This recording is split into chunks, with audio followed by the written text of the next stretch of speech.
We're here to define what a man is, right? Responsibility creates struggle, struggle creates strength, and strength creates structure. How many people care about what people think about them? Be honest. As a man, you got to be able to protect not just yourself, but your family. When we talk about being a man, it's your behaviors. But I don't say any of this to brag. I don't say any of this to gloat my life up or I'm better than anybody. I start crying. I'm like, why am I crying? And so what I realized was, you put yourself in a target-rich environment. You are the only woman that paid for a ticket to come to this event. if you're trying to teach your daughter to be around a certain man and you're not that man yourself, she gonna choose you. Hey, let me not touch this nigga. He too clean. Where is that on you? It's not on me. It's not on you. The only reason why it's not on you is because you didn't choose it. Find the women who can actually help you build. And here's some deep game for you. You don't have to have sex with all of them. Since 2016, I've been following Lucario and Miles. Y'all changed my life. Followed by Uncle Ram. So ever since then, I've been getting a little bit of too much ass at times. You know, as a man, there's a balance to it. Your purpose and pussy. And the heavier your purpose. Even if you lose the relationship, you don't lose yourself. And that's the most important part.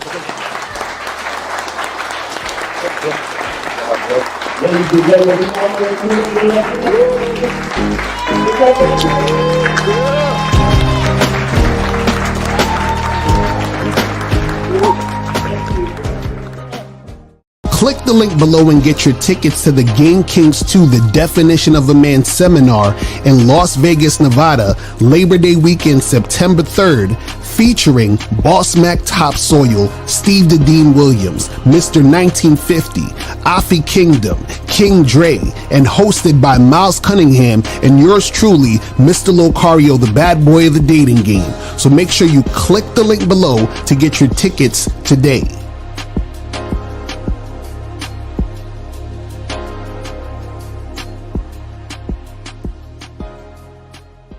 Still ain't getting women? Really? Come on, son. You need to go to badboymembership.com and step up your game. What's up, y'all? It's your boy, Mr. Locario, the bad boy of the dating game, and I'm telling you that if you really want to attract beautiful women, you need to go to badboymembership.com. This is where you get 45 through 90-minute step-by-step dating advice tutorials every month.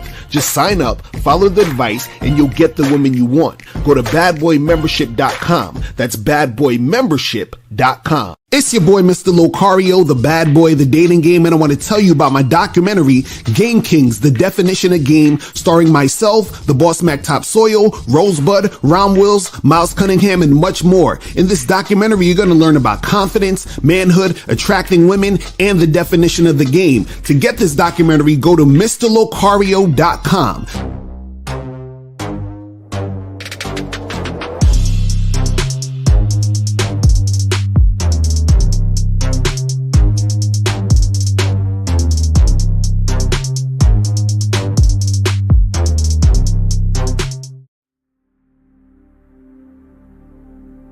Some people think you need a sports car to get what you want. Some people think you need $1 million. Some people think you need looks, status. The only thing you need is what they can't get unless they come straight to you. And that's your identity.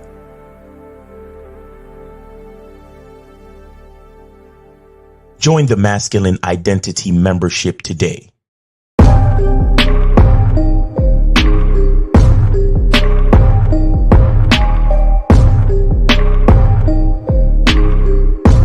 MasculineIdentityMembership.com. Masculine Identity Soap. This luxurious, quality, high lather, high moisturizing, all natural bar soap has been handcrafted with care and consistency to provide a quality cleansing experience for self-care, focus, and productivity. Specially formulated for cold showers.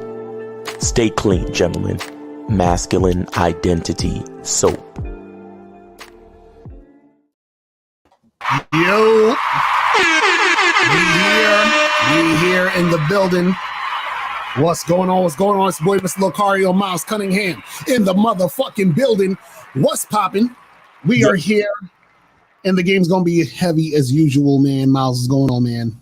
Chilling, man. Life is good. Life is good. Woke up another day. You feel me? Shout out to everybody in chat. Shout out to you, Locario. Shout out to having a good weekend. I had a good weekend. How about you, Locario? Yeah, man. I've been good, man. Just out here, just doing my thing, spitting this game. Spending time with my woman. You know what I'm saying? You know what I mean? Just out here, it's been good. You know what I mean? Like, shit is cool, man. Shit is cool. I'm excited about today's show because today's show is something. If you guys really understand what we're about to say right here, this will change your whole fucking shit. This will be the aha moment of, oh, so that's why chicks been playing me. That's why I can't get that hot girl I'm trying to get with. You know what I'm saying? But shout out to everybody in the chat, man. Who we got up in here? AJ Lindo, Bad Boy Rick, Soulmonger, Duke Alex, Joe Blast in the motherfucking building. Fat John, Red Renee, what's good? Shout out to Monogamous Player in the building. Call me Jay. Dan is up in the building. God Country was popping with you. Shout out to Charisma Strategies, Mig Pro. What's good with you, man? Who else we got up here? Pushing Cole D, what's going on? Renee P in the building. Jay Chosen, Victor was popping. Man, shout out to everybody. No Data, T-Tay04. Man, shout out to everybody in the chat, man. We about to get in it. So, the title of the show today is You're Unattractive to Women If They Think That They're Better Than You. So, so what you got to understand, man, is a lot of times the reason why you guys will have issues with certain women, and just in general, is because the women you come across, the women you're trying to holler at, the women you're trying to get at, they think that they're better than you. And when I say better than you, they think that they are, the type of women who are out of your league. They think that you're beneath them. They think that they're actually offended that you would even come and try to holler. You understand? They're like, what made you think your punk ass could come and talk to me? You understand? Like, they really think that they're better than you. Because, what happens is this, right? One of the main reasons why, certain women will think they're better than you, and the reason, when they think they're better than you, they're basically not attracted to you. The reason why they think they're better than you is because of the way you come at them. You understand? The way that you act towards them makes them think that they are better than you. So, for example, if you're the type of guy who's chasing a woman, right? You holler at the chick, you, let's say, exchange information, you hit her up, and she doesn't return your text in a few hours, and then you text her again, or you text her the next day, she still ain't returning text. Now, she's seen that you hit her up 3 times in a row, she didn't respond. She thinks she's better than you. She thinks you're a loser. She's like, I'm definitely better than this guy, because a guy that I feel is better than me wouldn't be texting me 3 times in a row. He wouldn't be chasing me. He wouldn't be putting me on a pedestal, right? You guys out here who's tricking. If you're a trick, women think that they're better than you. Why? Because obviously she's better than you if you're paying her for her pussy. If you're paying her for sex, if you're paying her to get access to her private parts, but you're giving her your private parts for free, that's better than you, right? So, I mean, this is simple logic, right? Well, let me turn on the phone lines. My bad. If you're fucking, willing to pay her rent, you're willing to wine and dine her. You understand? Buy her flowers on the first date. Yeah. You're willing to court a woman, right? She thinks that she's better than you. Mm. You understand? Right. See, what happens is this, right? A woman has to feel as if she is either equal or that you're better than her in order for her to be attracted to you. I'm saying it again. She has to feel as she has to feel. Remember, the key word is feel. Feel that she is equal or that you're better than her in order for her to be attracted to you.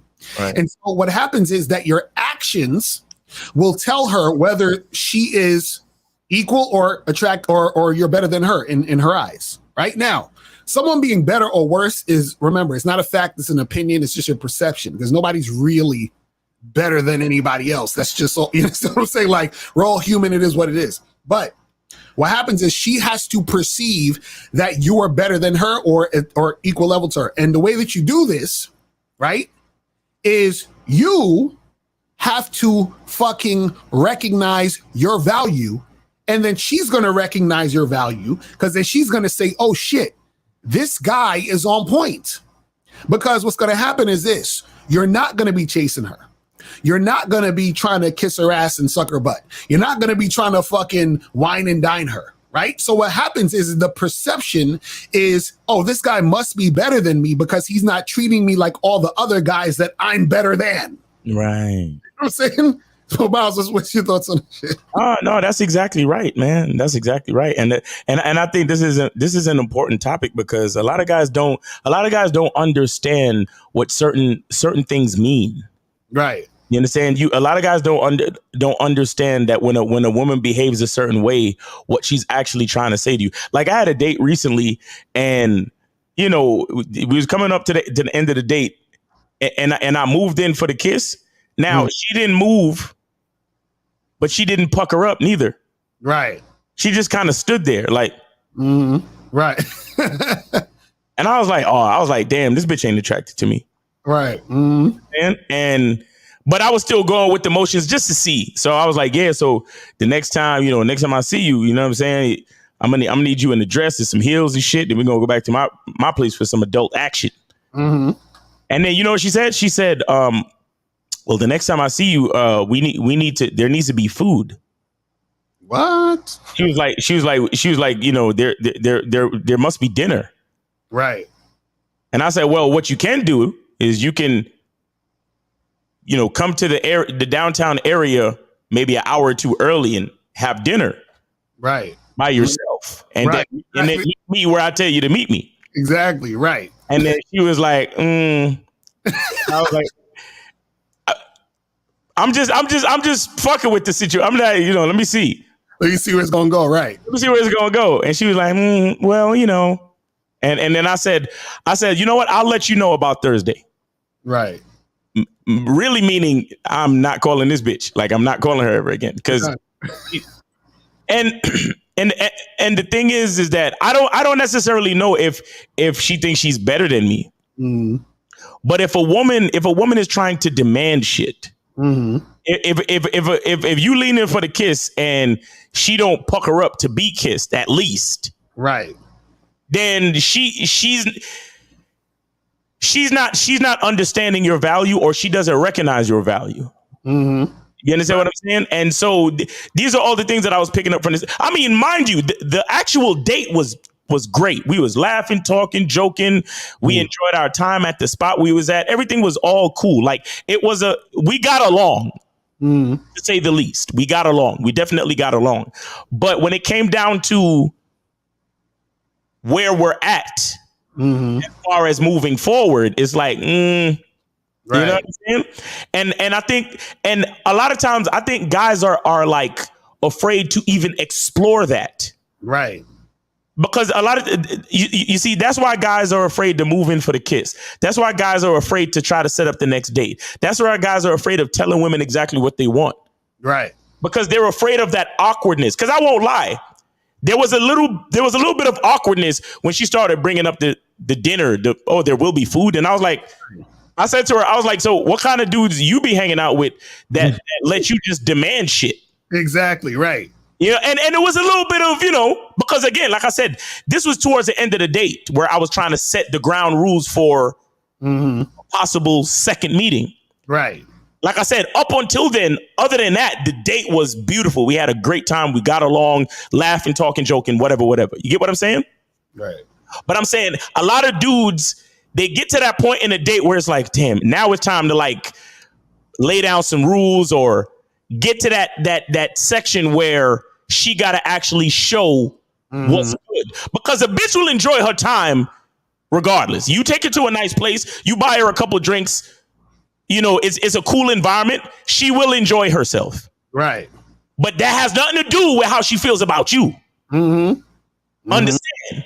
That has nothing to fucking do with how she feels about you. Now, a lot of guys will embrace that whole thing of getting along and be like, well, maybe she likes me. Right, exactly. But a real nigga is going to say what he need to say. A real nigga is going to say, come here, let me kiss you, or come here. And then I'm sure you've been on dates like this where you say, come here. And she's like, what? Right. Right? and you softly put your hand like by her cheek. Say, come here. Right. And then the both of y'all move in and then y'all kiss, whatever. Right. So, but it was kind of like that last night.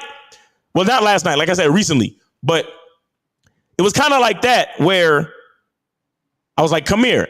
And she kind of leaned in and shit, but she just kind of kept her lips mad, like, it was like regular, like she wasn't like kissing you back and shit. And I was like, okay, so she ain't really feeling the kiss part. She making demands for dinner.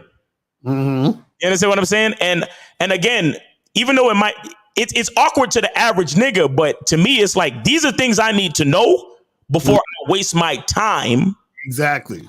For the next meeting. Exactly. So I'm not afraid to break an egg for the omelet. Because it don't make no fucking sense if you ever broke an egg and it had blood in it. Right. It don't make sense if you break the omelet and the shit got blood in it. You get what I'm saying? And the thing is, guys, don't be afraid, bro. Like, look, a lot of dudes be like, man, it was such a good day. I don't want to mess things up. No, mess it the fuck up. Exactly. Be willing to mess it up, bro, because it don't make sense trying to maintain a facade of, you thinking that they like you when they truly don't.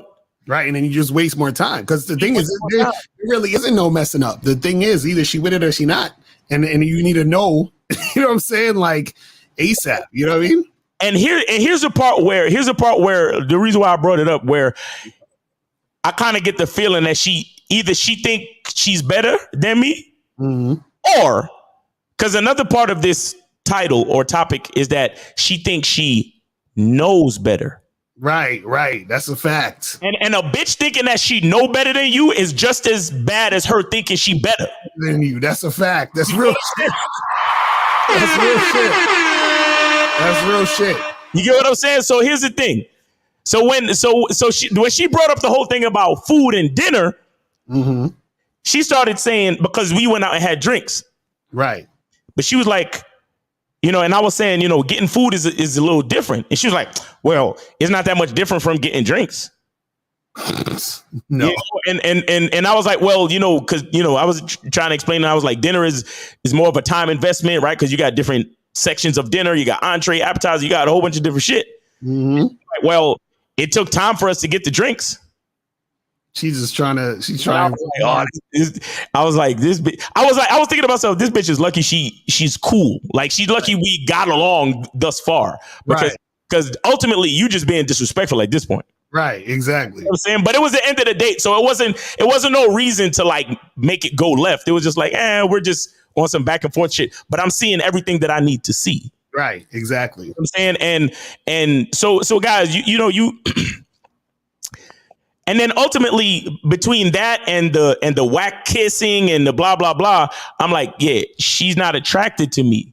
Because there's a part of her that think either she thinks she better, or she thinks she could do better, or she thinks she knows better. Right, exactly. You get what I'm saying? And if you really think that, please, by all means, go find better. Right, exactly. I release you back into the world, bitch. I release you back to the streets. Oh, go find better.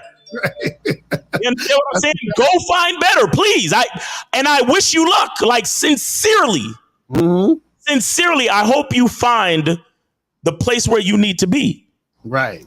You get what I'm saying? So the thing is, guys, don't be afraid to do what you need to do, say what you need to say, see her response. A lot of niggas is like bracing for impact. Right. It's like, oh, well, like that show you did the other day, Lucario. I think you did it on Saturday, talking about you should always at least try to kiss on the first date because you really need to see what's up. Yeah, you need to see what the fuck is up. Because listen, time, I'm telling you, time, again, like I said, if y'all don't give a fuck about your time, then whatever, that's on you. But time is so important. And you don't want to waste any time. Facts. You know what I'm saying? So you need to know what the fuck the deal is so you don't waste no time with these chicks. And see, and this is the thing also too, right? See, we talking about a chick thinking that she's better. The reason why a lot of times women will think they're better than most guys, and I'm telling you, this is how women think. Women think they're better than most of the average dude, right? They think this way. And the reason why they think this way is because the way that women act, because even the way the woman was acting on a date, the reason why she was acting that way is because other guys allowed that. Do you understand what I'm saying? So what happened was she was trying to assert her agenda because you weren't going along with what the average dude probably usually does. So she's like, wait a second, I got to make sure we getting some dinner next time or whatever, right? So what happens is this. The reason why the average woman or women just in general will think they're better than most guys is because men want sex, men are willing to put up with a woman's demands. Facts.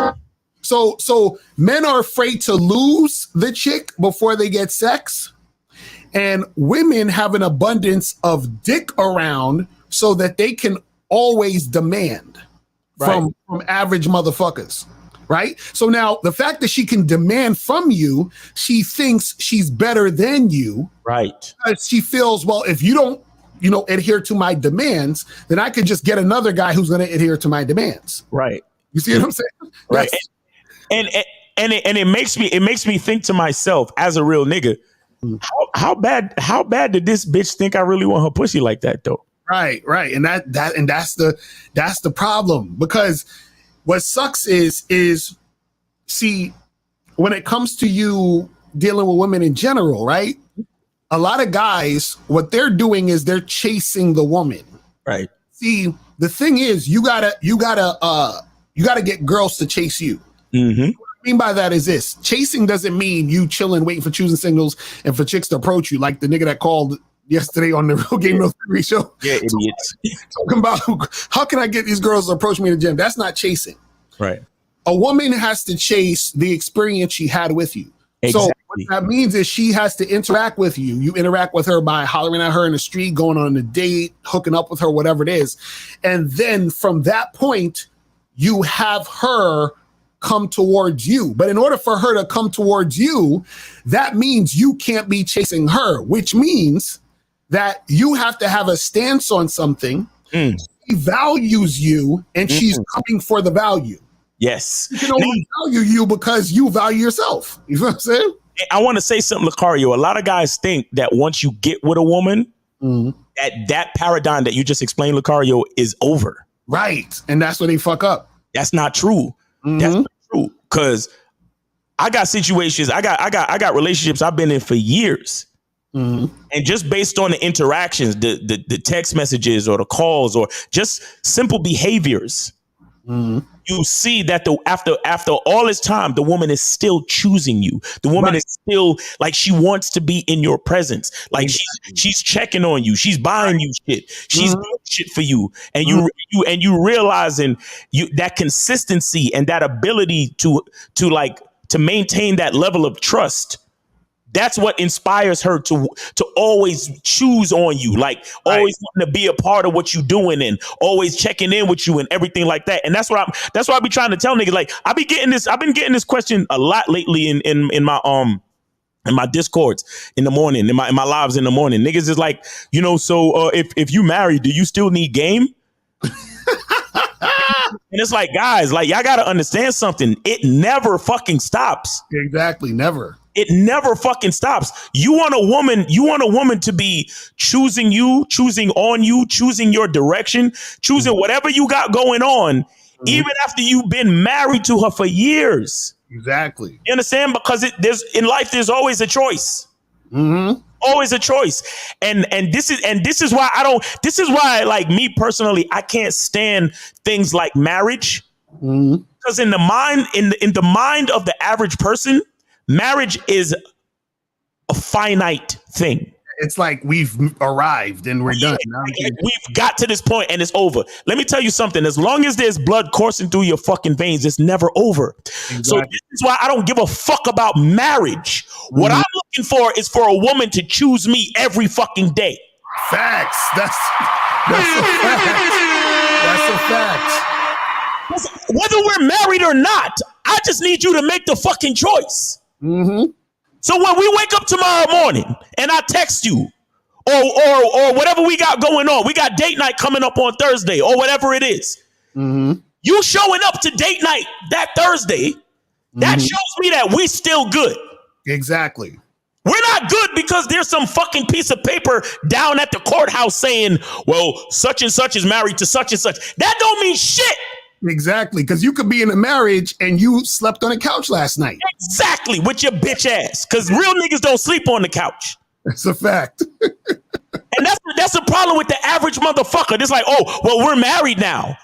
So all of the work and all of the choices that I made to show that person that I care about them, that I love them, that I enjoy my time with them, I can relax on that now because we done signed the papers. We done had the party. We done took all the fucking pictures and we put the picture up on the wall. So the proof is there that I love you.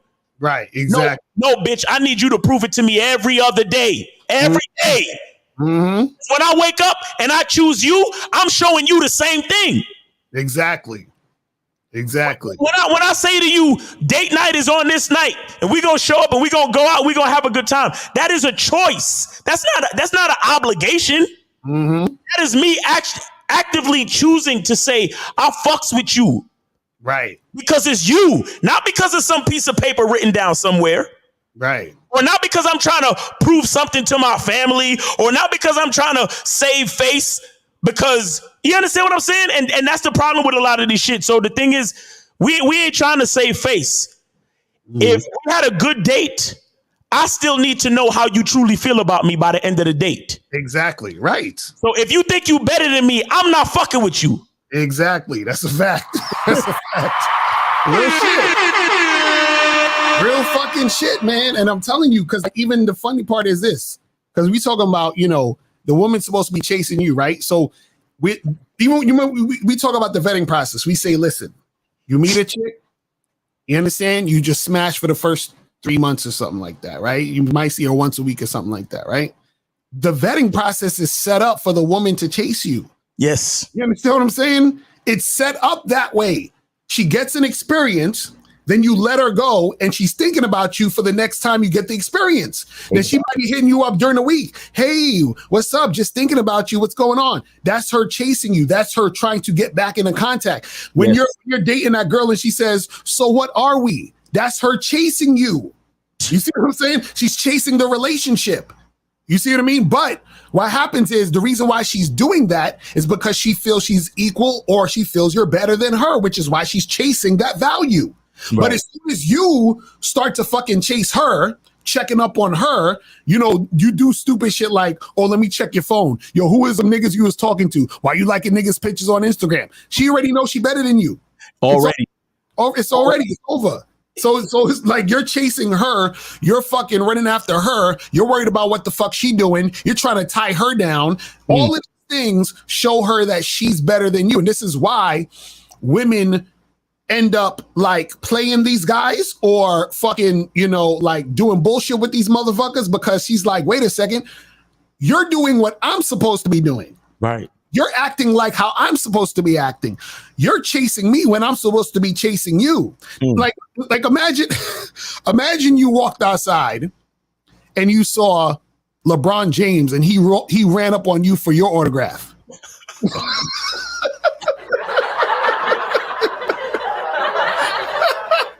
You'd be like, what is this, a joke? What the fuck is this? Well, if it's me or you, Lucario, that's an actual possibility, though. Right. Yes.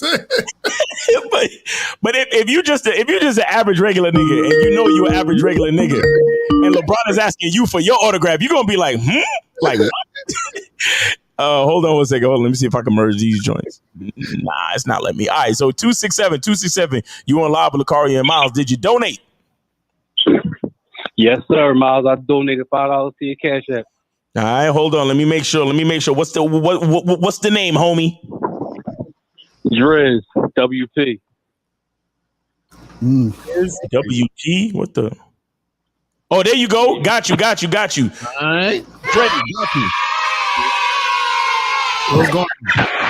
What's going on with you, Driz? Ain't shit, bro. Yo, this is how I know y'all niggas know what the fuck y'all talking about. Because I just was on a date with a bitch last week. We set up the date. I set up the date. You know what I'm saying? Everything was cool. She showed up on time. I'm like, all right, cool. So we talking, we vibing and shit like that. And I say about 25 minutes into the date, she like, well, I'm about to get some food. Are you hungry? I said, no. I ate before I came because I knew I was just getting drinks. Her whole demeanor changed. Oh. So, I can tell, like, she was just like, all right, cool. This nigga really not going to feed me. Right. So after that, we chilled for I'll probably say another like half hour or whatever. We got another drink or whatever.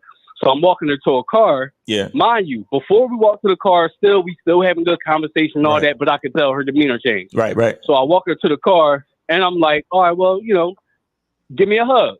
Right. So she gives me a hug and I was like, I went in for the kiss and it was like that. You can tell when a bitch don't want to kiss you because she hug you longer. So I let her go and I back up. I was like, oh, okay, so no kiss. She's like, no, not on the first date. Oh my God! You already know that's a wrap. Hey, let me. K-Zag. K-Zag. What's up, K-Zag? This nigga. Hold on, let me just stop you right there and insert something, right, caller? See, right. I be telling y'all niggas this all the time. This is exactly why a bitch will never just say, I don't like you, I'm not interested. Right. Because check this out. Yep. She's looking at the fact that, well, at least I went out with a nigga. We got along and he bought me drinks. Now, if I can stay on his good side, I could possibly get him to get me food next time. Right. Exactly. So instead of saying I don't want to kiss you because you ain't feed me, nigga. Right. Instead of saying that, she gonna say, oh, well, not on the first date, maybe on the second date. And you know what she's subconsciously saying to you too? Maybe if you get me food, we'll kiss on the second date. Right. Exactly. If you give me some food, you can get a kiss. Exactly. These are the things that I need you guys to see. Because the average nigga is gonna be like, well, maybe I should take her out a second time and maybe I could kiss her the second time. And then maybe on the third time I could get the fuck. That's what the average dumb nigga is thinking. But the real nigga is thinking, this bitch is dead. Exactly right. Dead to the motherfucker. Like you standing next to her by her car. You tell that bitch, turn around real quick. And when she turn around, you be like this.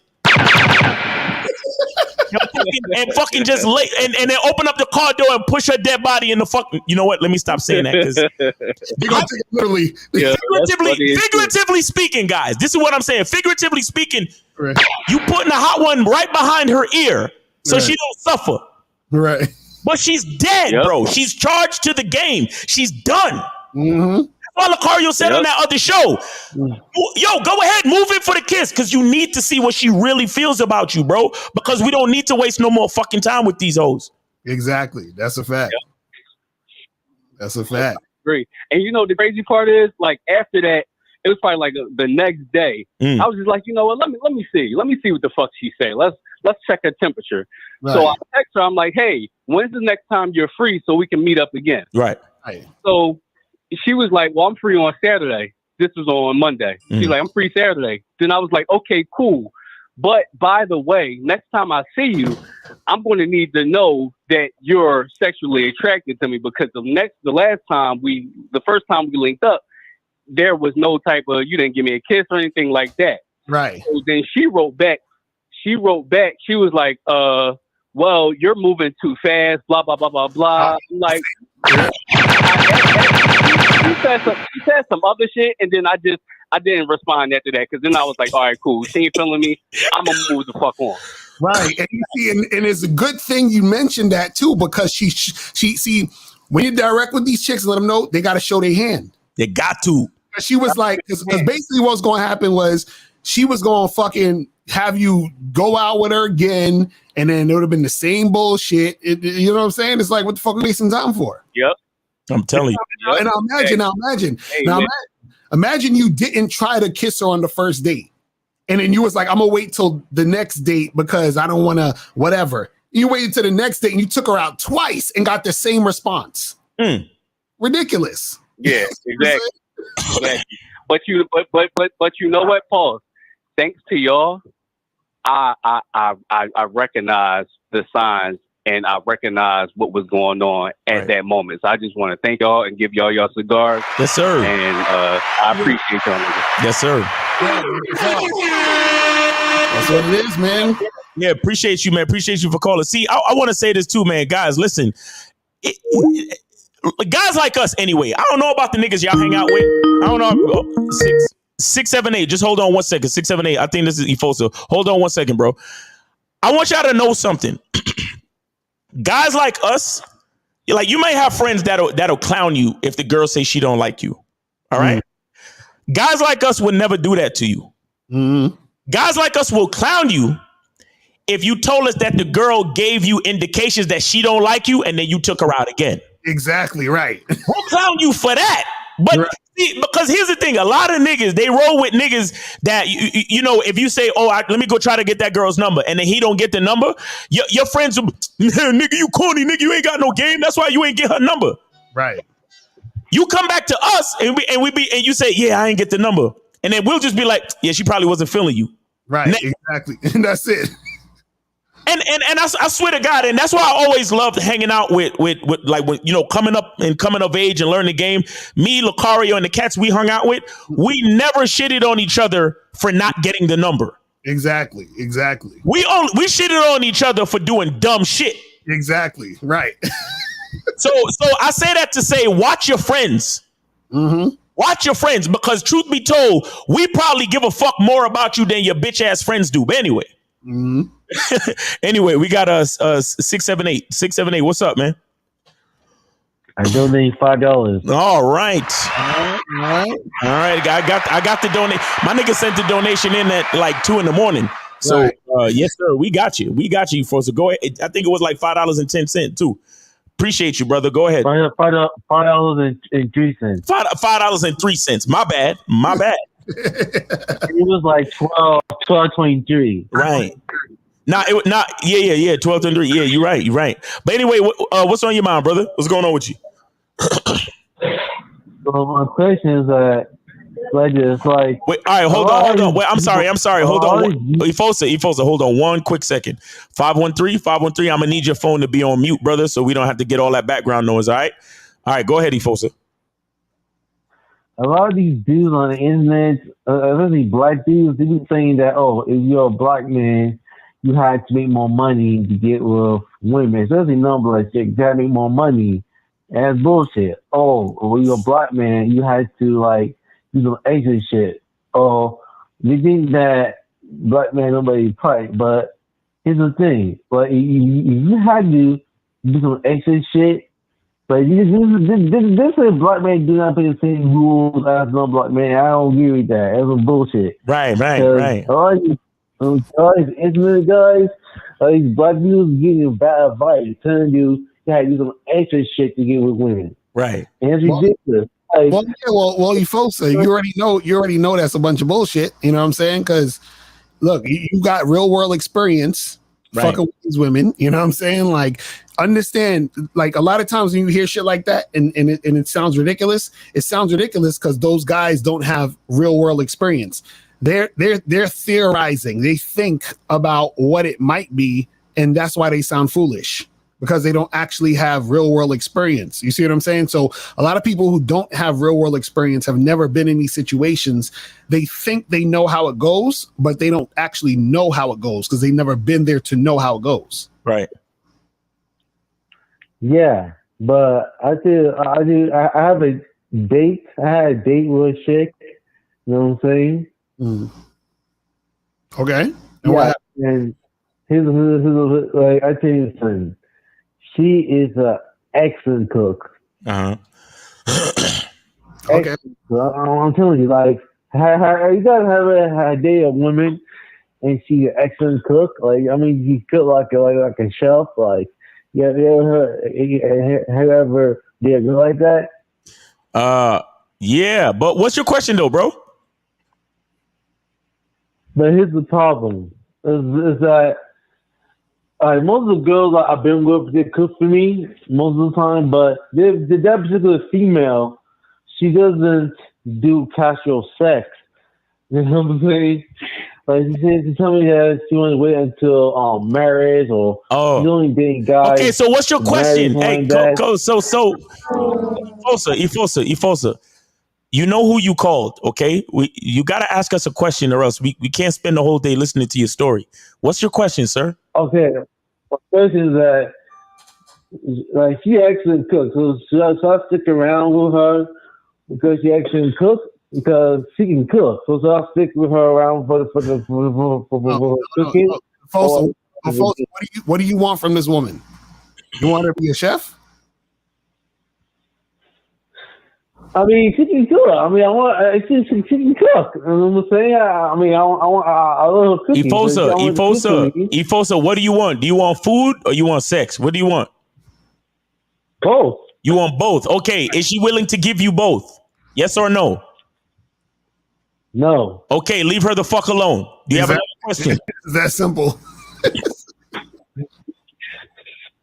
Okay, one more question. So I want to know that how I can be more masculine. You know what I'm saying? How I can be more masculine? You gotta join the masculine identity membership. Are you on the membership? No, I can't afford it. I'm paying bills. I'm paying a lot of bills. Oh, you can't afford it? Well, here's what you need to do. Here's what you need to do. Don't see the masculine identity membership as an expense. See the masculine identity membership as a reason to improve your cash flow. Right. Do you understand that? Do you understand the difference? Do you understand the difference? Yeah. Yeah, what's the difference? Okay, the difference is that if you only see it as an expense, then that means you're just focused on how much it costs. You're not focused on how it can improve your life. Right. When you increase your cash flow to the point where you can afford to be on the membership, what have you done? You've already made an improvement to your life because now you're in a position that you're making more money. Do you understand? Yeah. Yeah. So you're if you really want to become more masculine and you want to join the masculine identity membership, then figure out a way to make more money. You still work at Chick-fil-A? I work at FedEx. You work at where? Yeah, FedEx. At FedEx. Okay. Well, if there's a way that you could get more hours at FedEx, then do that. If there's a way that you can get a promotion at FedEx, then do that. Or you got to figure out a way to start a side hustle. Maybe you can sell shirts that show your belly button or some shit, because I know you like that shit. You know what I'm saying? But you have to figure out how to make your life better so you can not just look at things as an expense, but look at it where you're putting you're upgrading your life so you can afford the things that you want. Do you understand that? Right. Yeah. Yes. All right. Yes. Yeah. All right. I want you to join both the Bad Boy membership and Michael Identity membership. Exactly. So you definitely gonna need to improve your cash flow because you got to pay for these things monthly, right? Yes. Exactly. So yeah, man. So get a side hustle, drive Uber or do whatever you got to do. And I'll tell you something else. That's a part of being more masculine. Mm-hmm. You understand? Looking at your life and coming up with ideas to improve your life, and then actually taking action to improve your life. That's a masculine quality within itself. All right. All right. You. Appreciate you, Ifosa, man. Thanks for donating. Thanks for calling in, man. All right, you already know what it is. Take it easy, brother. All right. Take care. All right. So we got 513. 513, you on live with the Car and Miles. Have you donated? 513. 513. 513. Are you paying attention? Sorry 513. about that, I'm here. You here? Yeah, sorry, my phone was on mute. Okay. Have you donated? Yes, it should be under WBBM 123. WBDM. Oh, Lucario. I think I sent it to Lucario. Yeah, you must have sent Lucario. I don't have it. In the Cash App? Yeah, you gotta click on the name and see if it's. Hold on, because y'all be sending. Because look, on the surface we see our real name, and then when we click in, it shows your right. What do you say? What you said it says again? WBVM 123. It should be Thomas Williams. Thomas Williams. Hold on, let me see. Give me 1 second. I think Thomas Williams. Let me double check. Okay, I see you. Appreciate you, bro. Appreciate you. All right. So what's on your mind? I've been watching the show for too long now. What's on your mind, bro? Hold on. About a girl thinking that she's better than you, right? Actually, this is a funny topic because my girl and I, we just split up yesterday, and I know, right? No, just listen. And then she was like, she just felt like that we weren't compatible because she felt like she couldn't be the woman that I needed or wanted. Oh, she's getting doggy fucked by some nigga. God damn. Whenever you hear a bitch say some dumb shit like that, she is getting the shit fucked out of. You know what? Let me stop. I'm sorry, brother. I'm sorry, brother. Please finish your story. I'm sorry, bro. Sorry. No, I mean, no, you're good, man. I mean, we're in an open relationship, or we were. But yeah, if she, I don't know, when she came over yesterday, we kind of talked about it, and then she kind of said that she all has feelings for me, and I was like, I mean, she just thought I never really like cared. Wait, hold on. Hold on. How long y'all been together for? 2 years. 2 years. Okay. And how long were y'all? How long were y'all boyfriend girlfriend? Out of those 2 years, around 10 months, 11 months. Okay. All right. And so she was saying that she feels like she can't give you what you need. Is that what you're saying? Well, she said that she doesn't feel like she can be the woman that I need because I work out, I do a lot of stuff, but she like is very, very, very, very needy. Mm-hmm. And sometimes we like clash. Sometimes like she wants more attention, and I'm just like, I'm busy. I'll give you more attention when I see you. And then I guess I just wanted to give her quote unquote enough. I mean, I'm not entirely sure, honestly. But hold on. Look. I really stop. Because all I've been hearing is what this bitch got to say. I really don't give a fuck what your bitch got to say or your ex bitch, whatever. What's your question, my brother? What do you want? Jesus Christ. Did she leave me because she felt like she wasn't good enough? Do you really care why she left you? Or is your ego just hurt? Which one? I think both. Huh? He said he thinks both. You think both? So wait, let me ask you a question. Now, did you have any type of structure in how you guys operate? Like, did you give her days that y'all see each other? Yeah, we usually see each other 2 days in the middle of the week, usually evenings, and we spent the weekends together. No. I'm saying, do you have like specific days and times that are allocated to you and her being together? Like Wednesdays and Fridays are our days that we see each other, or it was just random? No, it was it was specific days. So what were your days? What were the days?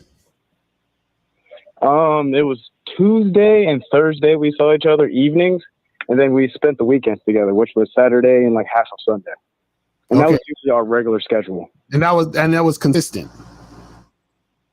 Yeah. Okay. Now, so when she was saying that, and you say I broke up just yesterday? Yeah. And how long have y'all been talking about like having issues about this or breaking up? She started giving me a little bit of drama like around 4 months ago. Okay. And what was happening at first? What was happening? She just said that I wasn't giving her enough attention, and because she was a super needy girl, man. She was very insecure, and since I have such a busy life, she just felt because I didn't text her much. She asked if I could text her more and stuff like that. But I'm just such a busy guy. Sometimes I just miss it. I work construction. I'm 15 feet in the air. I can't text you. Right. So the thing is, basically, what seemed like was happening is, because this is the thing. If y'all had specific days, you were being consistent with it. Everything was going good, right? She just probably, okay. Let me ask you this: you would fuck with other girls, right? Yeah. Okay. Now, would she get upset when she found out? Like, would you tell her, "Hey, yesterday I was fucking with some other chick," or would she ask you about the other girls? From time to time, yeah, she get jealous. Actually, yesterday, because on Monday we took our break and she hit me up Friday and we talked yesterday. She asked me how my week was Sunday, and then I told her my week, and I told her I went on a date. Well, she thought that I didn't care because no. Shut up. No. Here it is. I got it. You know what's fucked up about you and guys like you? Yeah. You live your life with built-in excuses. And here's what I mean. Even explaining to us the issue, you're saying that you had designated times to see her, but you don't do this, that, and the third because you're such a busy guy. Saying shit like that to your girl is what will fuck you up. Coming up with excuses will fuck you up. And I'm explaining to you. How can you be such a busy guy and still have time to date other bitches? Right. No. Listen. Did you hear what I said? Right. Did you hear what I said? One more time. All right, listen, make sure your phone is good, because I'm not cool with repeating myself, especially when I say dope shit. Are you listening, yes or no? Yes, I am. Sorry, it's just loud. Okay, stop fucking around. You see, this is the reason why your bitch left you. Listen, what I'm saying is, you see how when you was explaining to us earlier, when Lucario was saying, do you have designated times to spend with your girl and blah, blah, blah. And you're telling us, oh, well, she kept saying I didn't give her enough attention. And then your reason or excuse was, well, I'm a busy guy. I do construction. I'm doing this and I can't text her and I can't do this and I can't do that. You are giving these excuses thinking that you're justifying how you conduct your relationship. A man shouldn't conduct his relationships based on excuses. A man conducts his life based on reasons and purpose. Right. Do you understand that? So when you come to us and you say, well, she's really needy and I'm a busy guy. When you say that, it makes you sound weak, because when you look at your girl and she says, hey, how was your week? And then you say, yeah, I went out on a date with this chick. She's thinking, this nigga is telling me, he's always telling me he's such a busy guy. He's such a busy guy. You're such a busy guy. How do you have time to date another woman? Do you understand that? Wait, no, we weren't dating. I was just fucking, bro, other women. It doesn't matter. It doesn't matter. Either way. See, no, but this is what I'm saying. It doesn't matter. Either way, what happens is, right, is that you're interacting with your woman, and the excuse you're giving her is, I can't be with you when you want me to be with you because I'm so busy. But then you're contradicting yourself by saying, I'm fucking with other women because if you were so busy, you wouldn't have time to fuck with other women. But on top of that, and this is the most important part, is that instead of telling your woman, right, that we have our days, and you need to be okay with us having our days, or we could cut this off. You're enabling her by, what I'm saying? You're making what she's saying valid because you're giving excuses as to why you can't give her more days.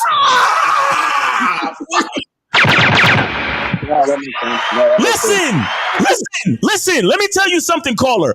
A man doesn't look at his woman and say, hey, the reason why I can't do this, that, and the third to make you happy is because I'm busy. Right. A man looks at his woman and says, "Woman, I see you Tuesdays and Thursdays and sometimes on the weekend, and that's how it is. If you don't like it, get the fuck out of here." Exactly. That's it. That's the difference between a guy that's in a relationship and he's trying to keep his woman, and a man who has a program and letting his woman know it's gonna be this way, or you can go find a better situation. Right. No, I understand, and yeah, I mean, I've told her that before. If I could, because it gets No. Caller. You see, you can't do both things. Let me ask you a question. How many times have you told your woman, "Hey, I'm busy. That's why I don't text you that much. I'm busy. That's why I can't." How many times have you told her that? Probably told her just a few times. Probably. Okay. All right. You only need to tell her once. You only need to tell her once. So listen. You cannot say that and also say, "Hey, baby, this is how it is." Right. You can't do both, nigga. Right. And that's why your girl done left you, because you're not solid in your program. On top of that, you coming up with excuses. A man don't come up with excuses. A man lets his woman know this is what it is. And spending time with me is at a premium. And you're going to be grateful for that time you spend with me. And if you're not grateful for the time that you spend with me, I shouldn't be with you anyway. Exactly. The fuck are we talking about? Exactly. That niggas is losing your bitch, and you don't even understand why. You don't even understand the weakness in giving a woman excuses. You can't give a woman excuses. You understand? And number one, you can't give yourself excuses. You don't say to yourself, "Oh, well, I don't text her like this because I'm so busy at work." No, I don't text bitches like this because I don't text bitches like this. Exactly right. No, I don't spend all my time on the phone. I love seeing my woman face to face so I can touch her, so I can smell her, so I can feel her. I'm not an on the phone type of nigga. Right. Because see, the problem is that's me. Right, because you were validating her neediness. Do you understand that? Okay, that makes sense.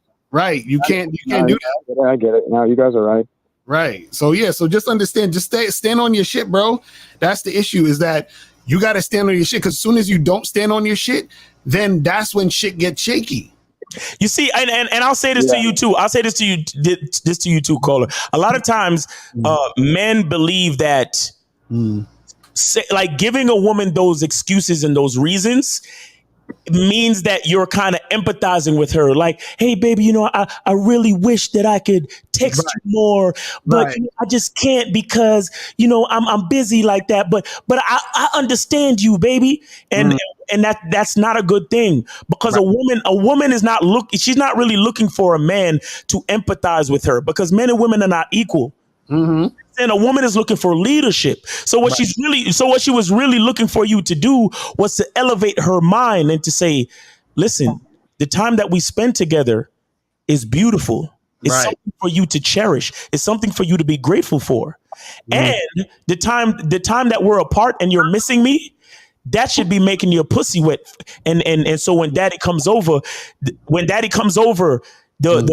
our interaction is intensified." Right, exactly. So this is a part of giving your woman game, so she understands. Even when I'm missing him, even when I'm frustrated, I still love the shit out of this nigga.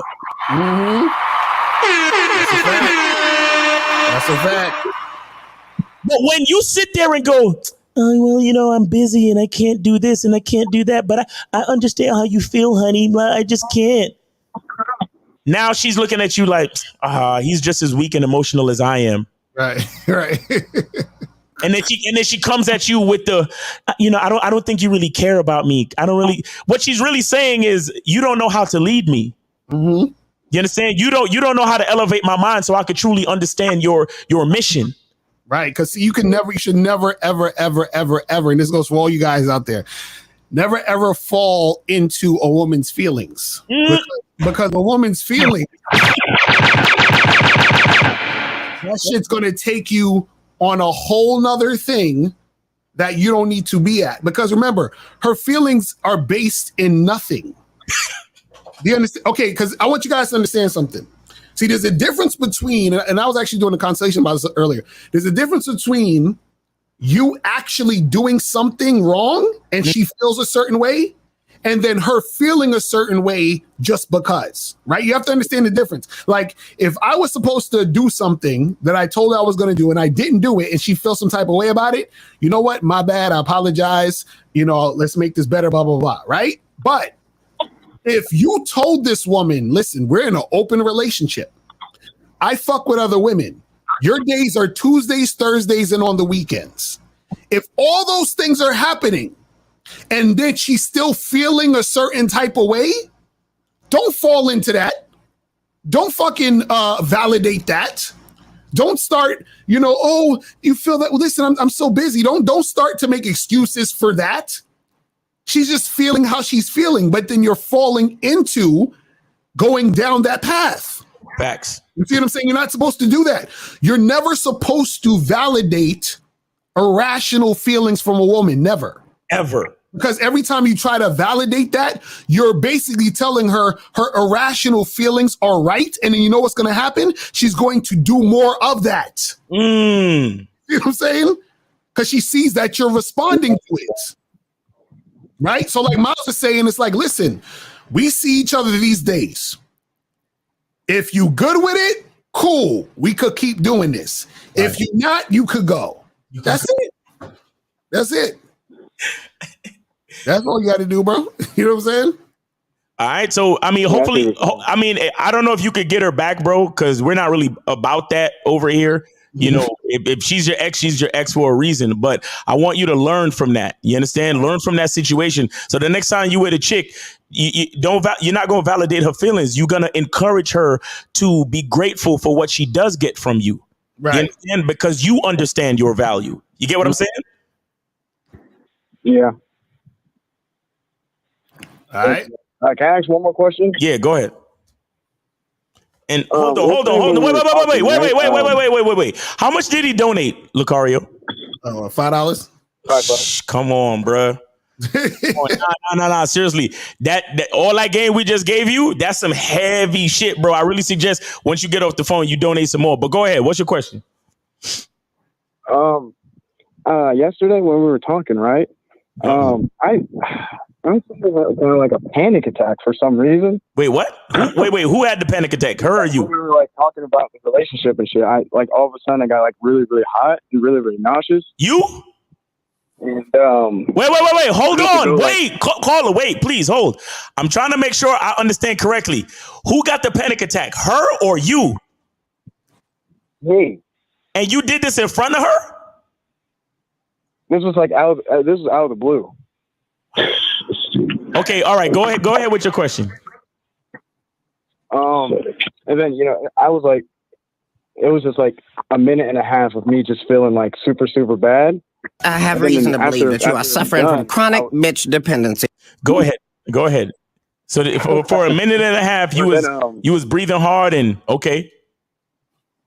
Yeah, I was just sweating a lot, and then after it was done, I looked back at her and I was like, that was weird. Did I look weak at that point?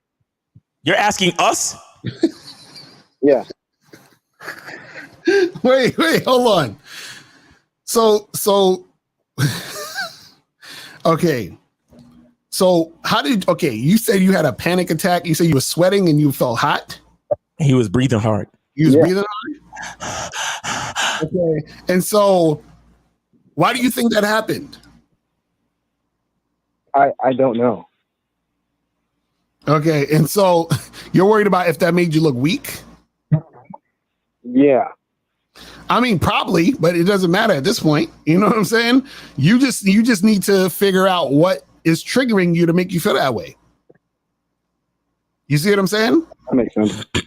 Right, because there's something, listen. The thing with triggers and shit a lot of times comes from some form of trauma that happened, and you might not even necessarily be all the way aware of it, but if you think really hard, you might understand why. You understand? You might have separation anxiety or some shit from some shit that happened in your past or whatever the fuck. You understand what I'm saying? All right, Lucario. His $5 been up. His $5 been up. So, but you know, you might need to talk to a therapist about that. So. All right, brother. We appreciate the call, man. Good luck to you. All right. Steve in the building said he's a dolphin. Steve the Day, what up? He needs to, he needs to go to therapy and get that, talk about that. There might be some other shit going on. Nah. All right, 215. You on live, Lucario Miles. Did you donate though? Yeah, what's going on? I donated Lucario. All right. 911 live. What was it? Say that again. Cash is King 911. Okay, got you. Appreciate it. What's going on? All right, man. What's up? Yeah, what's going on, man? Like this right here, I just got two questions for you guys. You think that, I don't know about your clients, but a lot of guys that listen to your content, you think they're taking full advantage of the apps, the dating apps? Because I remember about 10 years ago, I had that shit popping. Like, I don't think these guys really know the power they got in their hands. Right.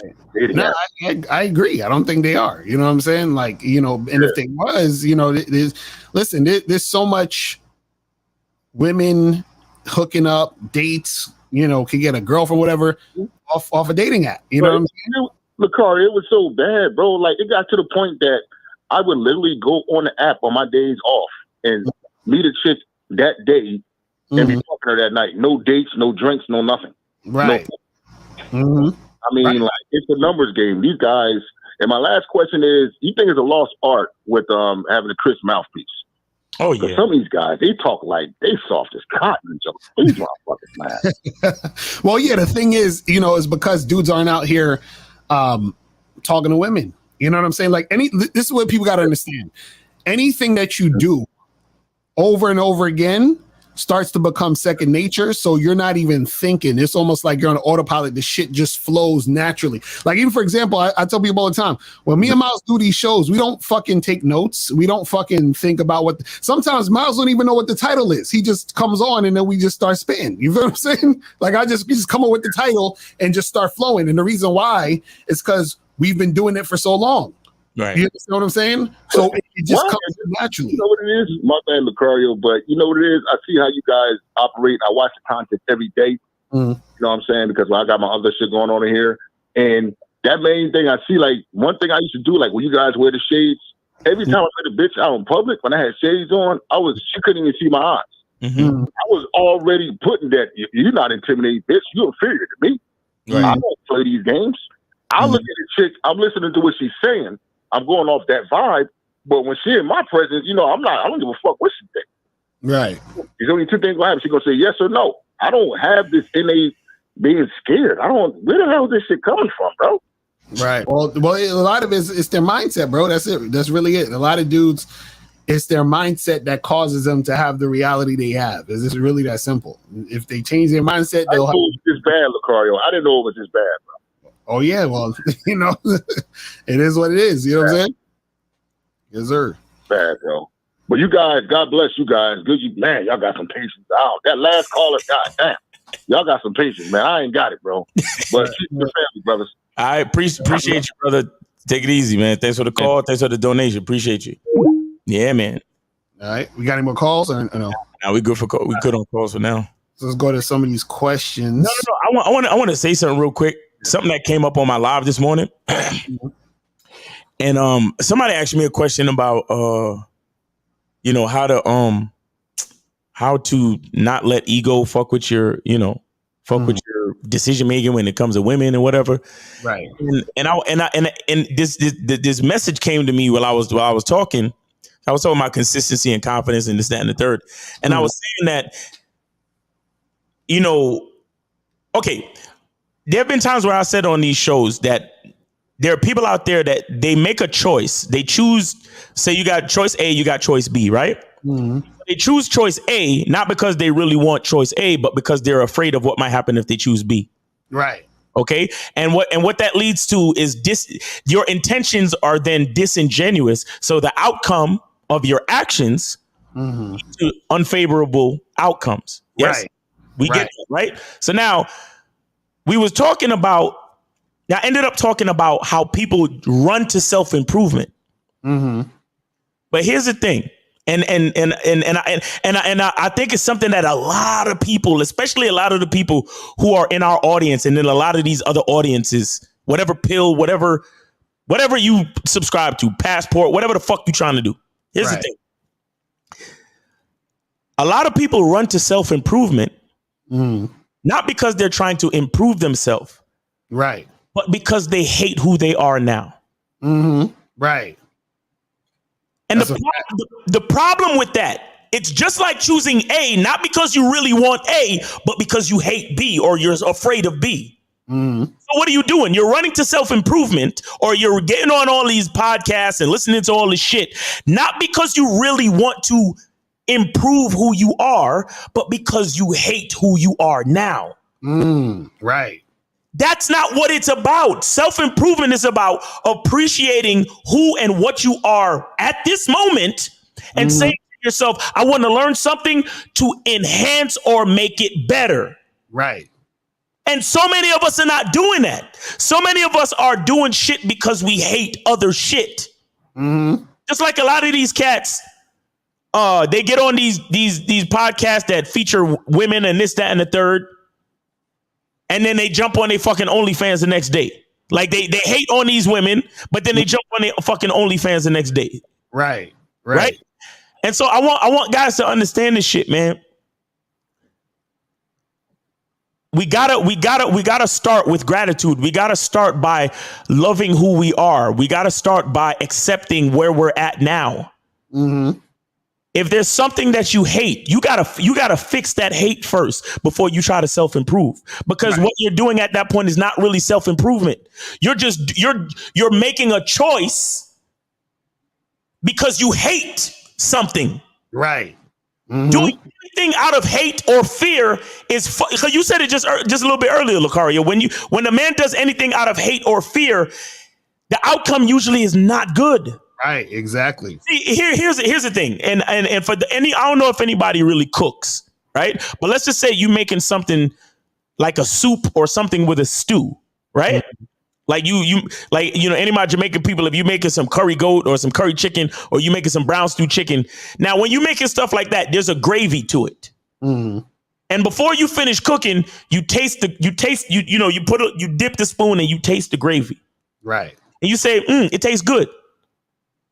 But you say to yourself, do you know what would make this better? A little bit of salt, a little bit of pepper, a little bit of garlic, right? Then you add the little bit of whatever, garlic, pepper, salt, whatever, and then you taste it again and you like, damn, this should taste so this should taste awesome now. Right. That's how self-improvement should be. But when you're cooking something and you burned it or it tastes like shit, right? No matter how much fucking salt or garlic or whatever you gonna put in it, it's gonna make it taste good. That's what niggas is doing with self-improvement these days. They start from a place of hating themselves. Right. And then they run to these podcasts and they listen to all this shit. And then they get a lot of it confused. Why? Because their intentions are tainted. If you hate yourself, your intentions are tainted. Because your intentions are coming from a place of self-hate. Right. You cannot improve on hate. You cannot improve yourself on self-hate. That's a fact. That's real shit. You can only improve something if it's already good. That's why it's called improvement. Right. You get what I'm saying? Right. That's why I know a lot of these niggas is fucking up, bro, because they're running around all these different platforms and podcasts and they're listening to men. They're listening to other guys that hate themselves. Talking a nigga who hate himself talking self-improvement. Why the fuck you think niggas hate us so much? Because we get on here and we talk shit and we talk about how great our experiences are with the women that we deal with. We talk about the lovely dates that we go on and how women treat us and how much we love ourselves and how we the flyest niggas out. On the Real Game No Theory, K Zaggin kept talking about how he was the most beautiful nigga on the fucking panel. Right, exactly. That's why niggas hate us, because a lot of niggas, they come to these forums and these discussions from a place of self-hate. You cannot improve on something you hate. You have to at least love it first, and then you can improve on it. Right, exactly. That's a fact. So I just wanted to say that shit because I don't think a lot of niggas get it, and that's the same reason why a lot of niggas still have all this resentment for dealing with women. Mm-hmm. They come to the situation like, yo, man, I really got to talk to all these women. And it's like, see, the problem with you, brother, is that you never enjoy dealing with women in the first place. Exactly. Why? Because you don't enjoy hanging out with yourself. Exactly. And they'll do all this other shit like, yo, I'm going to get money. I'm going to go to the gym. And everything they're doing is through that self-hate. Exactly. And they think that doing that is gonna stop the hate, but they see they're doing all of this shit, but they never actually doing the thing in their mind that's gonna get them to the level where they need to be. It's terrible. Shit is terrible, yo. I'm like, man, like motherfuckers really don't get it, bro. It's like if you have a fucking toothache and you think brushing your teeth is gonna make it fucking not ache, but you really got to get a root canal. Right. You know what I'm saying? Like, you gotta get to the root of the problem. Facts. So niggas just be surface level with it, and they think the surface level shit. So this is what'll happen. They'll have issues with women. They'll be mad at women, and they're mad at women really because they're mad at themselves. Then they try to self-improve. They'll get money. They'll get their body right and all this other stuff. They might get a girl to look at them and check them out. But then when the chick still plays them, then they're even more mad at the chicks. Like, oh, you see, it's these fucking females and the modern women, and you see what I'm saying? It's a cycle. And that's what. Prime example. Look at what's the nigga name who he got the lipo and shit? Badman Kevo. Yeah, that nigga. Right. Like, how much shit is he doing to himself, and he still talk like a nigga that's like. Mm-hmm. Mm-hmm. All the shit he did to quote unquote improve, and he's still paying 12 racks. Right. Well, fuck a bitch. Exactly. That's what I'm saying. It's just sad, bro. It's like, yo, it's sad. And it's funny because, you know, this is exactly why, you know, there's a large audience for the fuckery. Yes. You see what I'm saying? Because the fuckery is not anything that really helps. It's just a Band-Aid on the real situation. That's all they want. They don't really want no real fucking advice. That's why they call it a cope. Nobody wants real advice because check this out. It's perfect example. Shorty comes on Fresh and Fit. She gets 1,200 fucking subscribers, and they're still hating on her. Right? We go on Fresh and Fit.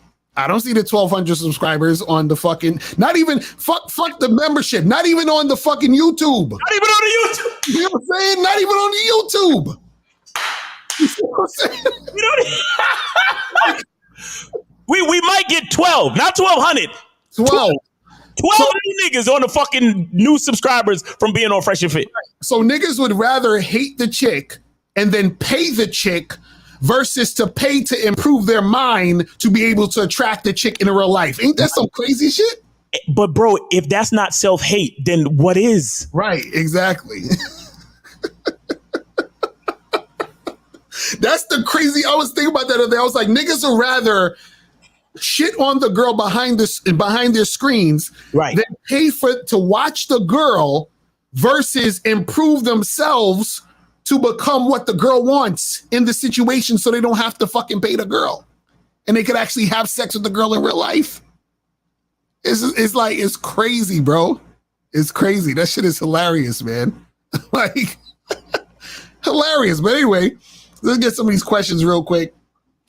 It says these female supremacists have thought they are better than the average man for over 50 years. How can we change that? Bruh.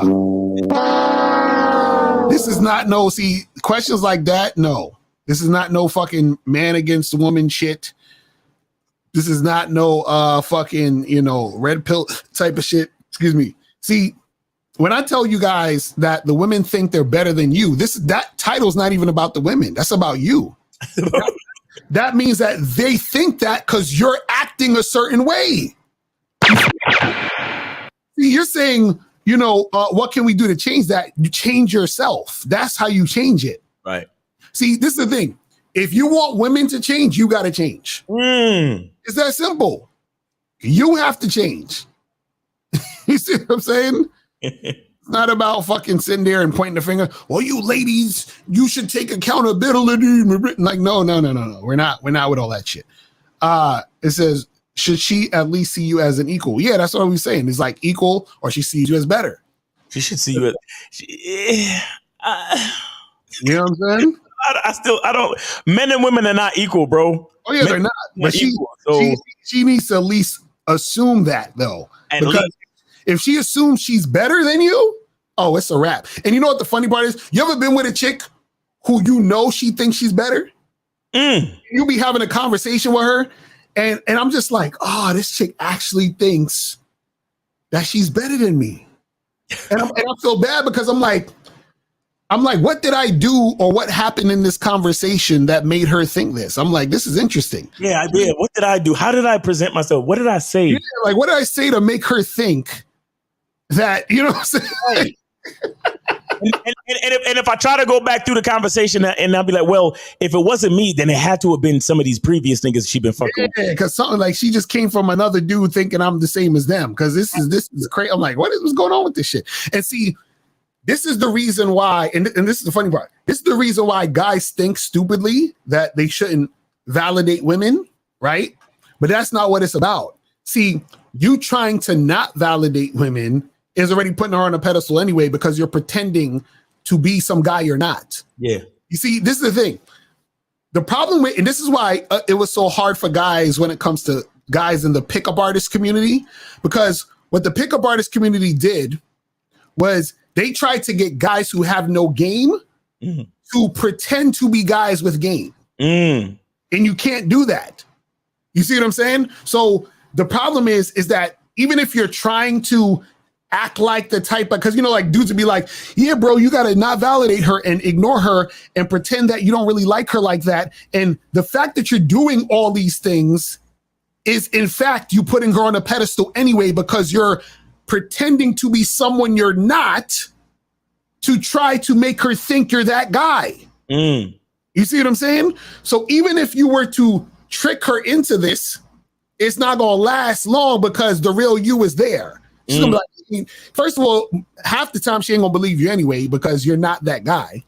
You see what I'm saying? It's almost like, see, you know, if a nigga came to you with a water gun trying to rob you, you would laugh. You understand? Because you can see it ain't the real thing.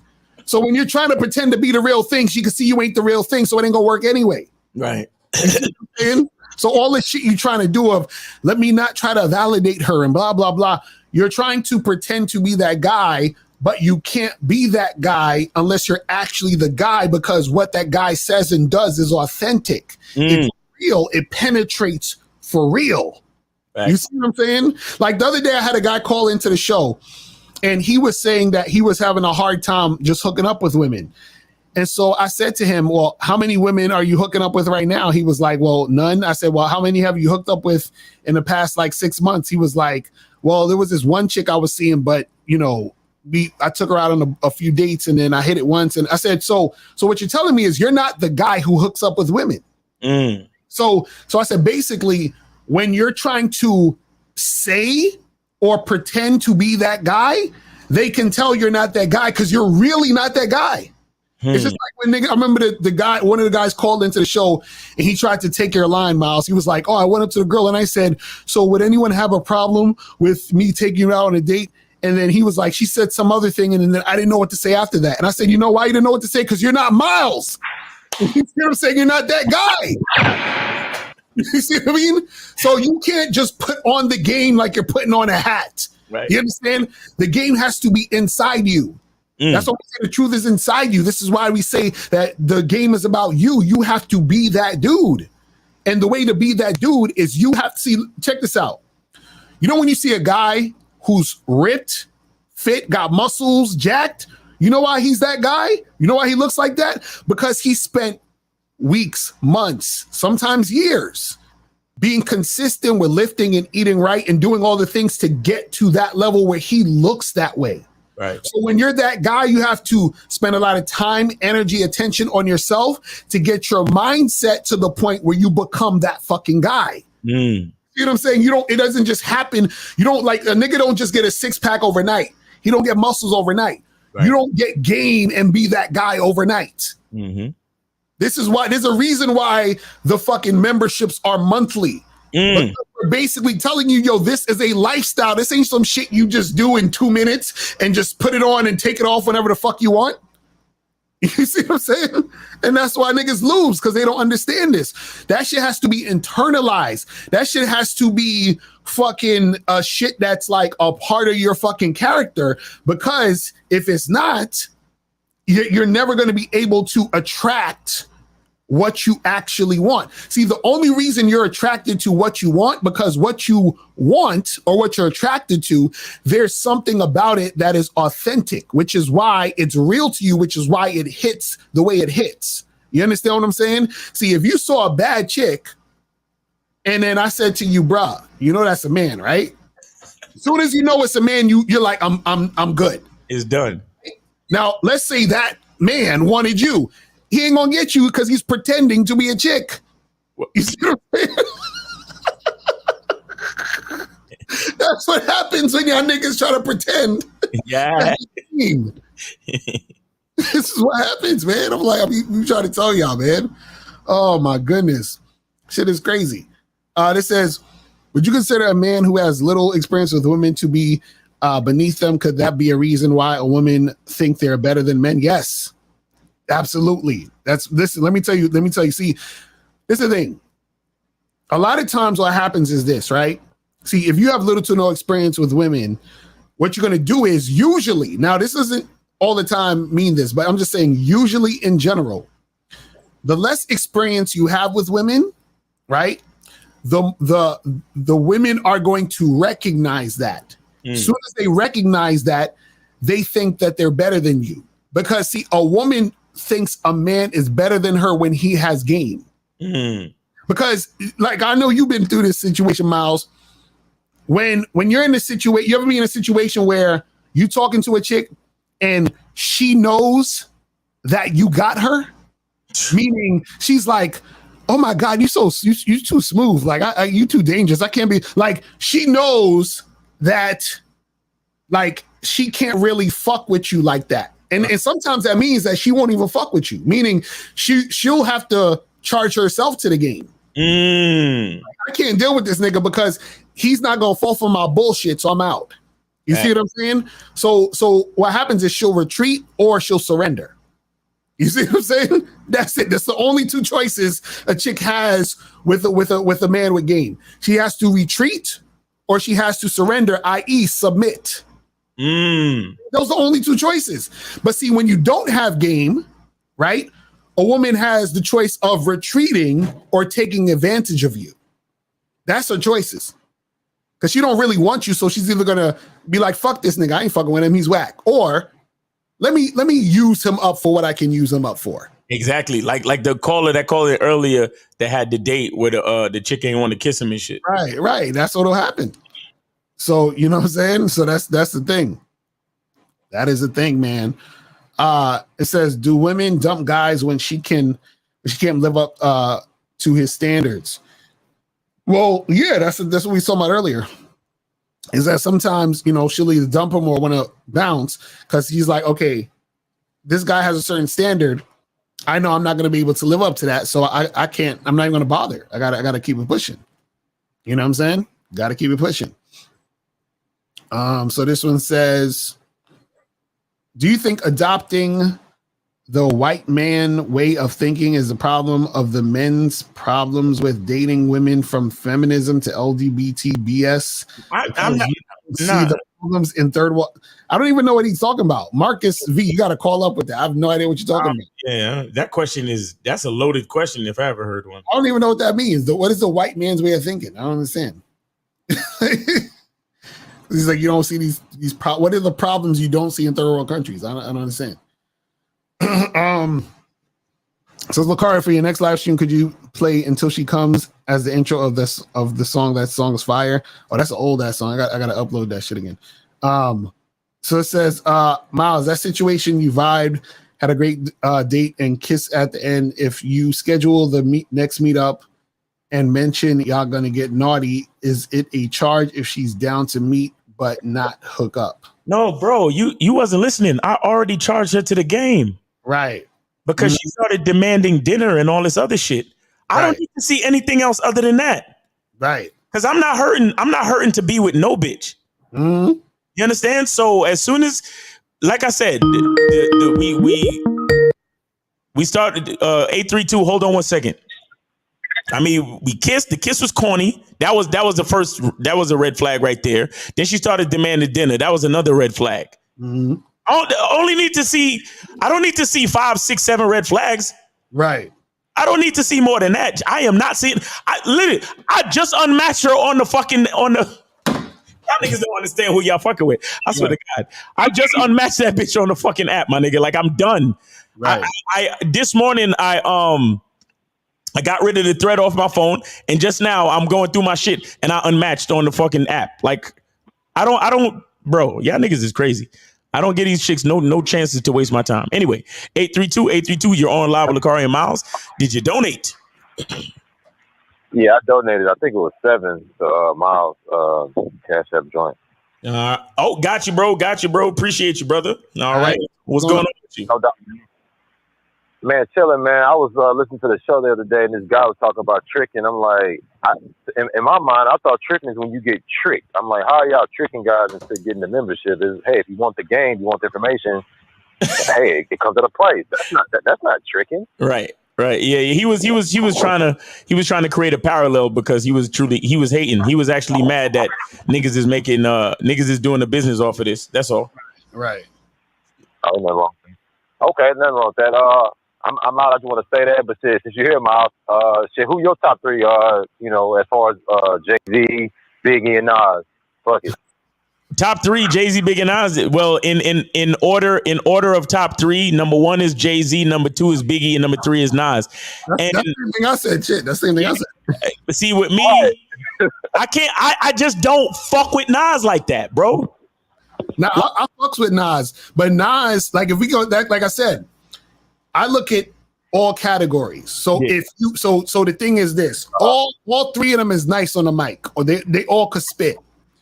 The problem with Nas is where he doesn't match up to Jay and Big is Nas don't have the same song structure as far as making hits and making dope songs like Jay and Big. You understand what I'm saying? Even with some of the production. So Jay and Big beat Nas out with that all, you know what I'm saying, all day. Look, let me tell you something. Jay-Z, Jay-Z is like eating. You ever ate oatmeal, caller?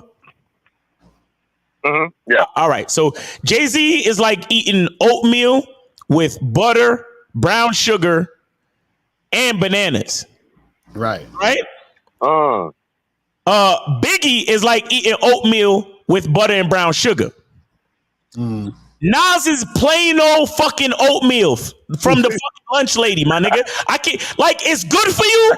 Trust me, I know Nas is a great rapper. Don't ever I'm not gonna sit here and act like Nas's catalog is bullshit, or I will never tell you that Nas is not a great rapper. Yeah. But if you asking me my personal fucking opinion and my appetite for hip hop music, yo, I will take G-Dep over Nas any day, my nigga. Right. Right. Niggas don't even know who G-Dep is. Yeah, I'm talking about that special delivery nigga. Get smacked silly. Get smacked. I was already on fish and spaghetti. Right. Just D-Dep flow is more exciting to me than Nas's spiritual miracle. Fucking like Nas is like, he's good and you already know he's good. So because you already know how good he is, it's boring at that point. And it's like, And on top of that, me and Miles come from a music background and a rap background, so we look at shit different too. You know what I'm saying? Like I understand song structure, I understand switching up flows, I look at all that shit. So it's like when I look at like Jay is the pinnacle of all. Like if you needed somebody who was good at all of it, that's Jay-Z. Period. You understand what I'm saying? Like even someone like Eminem. Eminem is nice with rhyming words, but Eminem don't make no fucking sense half the time. And 2, Eminem don't know how to make songs like that. And 3, Eminem picks some whack ass beats for some of his songs. You see what I'm saying? So like Eminem could spit, but as far as making music, fuck no. You understand what I'm saying? Like, hell fucking no. You understand what I'm saying? So it's like I give Tupac as far as like a songwriter, better than certain lyricists out here. Do you understand what I'm saying? But I think Pac isn't the greatest lyricist at all. Like he's regular as far as lyricism is concerned. You know who's nicer than Nas and would never ever get the fucking credit that he should get? Who? AZ. That's a fact. That's a fact. You know you ain't supposed to say that though. You ain't supposed to say that. You ain't supposed to say that. But AZ got a better voice, a better flow, and better lines than Nas, and will never ever get the fucking credit that Nas get. Right. Ever. I can't, bro. Trust me. Textbook on paper, Nas is a great rapper, just like Tupac is a great rapper. But don't ask me personally what I think. Like, for example, all right, I'll give you a perfect example for basketball. I know that Michael Jordan is the greatest fucking basketball player of all time. But ask me who my favorite basketball player is. Was it Kobe? My favorite basketball player never even won a fucking championship. My favorite basketball player is Allen motherfucking Iverson. Huh? Right. So that's what I mean. That's what I mean when I say textbook. I know the knowledge of the game. I know the knowledge of hip hop. I know that Nas is one of the greatest to ever do it. But don't ask me my personal, you know what I'm saying? Like the way I look at it personally, nigga. It's all about the flow and the like being able to do it all and still make a dope song. You understand what I'm saying? Like shit. Personally, one of my favorite. Yeah, like, want to know exactly. I'm sorry, caller. I'm sorry, caller. Go ahead. What'd you say? Yeah, they be saying Jay-Z with commercial. I feel like Jay-Z just understand, like, hey, I give y'all niggas this street shit, but I'm also tapping to the other markets too. You know what I'm saying? I'm not going to just stay stuck on, quarter water projects. We all fucking around at the elevator. Nah, I'm going to talk on that, but I'm going to talk about some art. I'm going to talk about some socks. I'm going to talk about riding this Bentley. I'm going to talk about some birds, some hustling. Like, he cover a lot of shit. Nas cool too, but I remember an interview, someone said, man, I don't like Nas because I be trying to club and I don't want to talk about no long dictionary words. And Nas be talking like Nas is all over the place. Oh yeah, shit with Nas. Now, Nas is dope as fuck. I'm just saying, I'm just saying that as far as like overall, like a artist and musician, and like I look at everything. I look at lyrics. I look at flow. I look at song structure, and there's nobody doing it better than Jay. Any other rapper that, and the closest to Jay is Biggie, and the reason why I say Biggie, and since Biggie died so early, we will never really know to compare. Like, so I would say Jay is first, but there's literally, I don't think any other rapper that did or does what Jay do. None. Like there's nobody. You understand what I'm saying? Like any other rapper you name, they got something else that's off. You understand what I'm saying? Like Jay got everything. He got the lyrics, the flow, the cadence, the actual songs, and the fucking dope beats to his. It's like everything is there. Right. Like generally overall, there's nobody else. I'm sorry.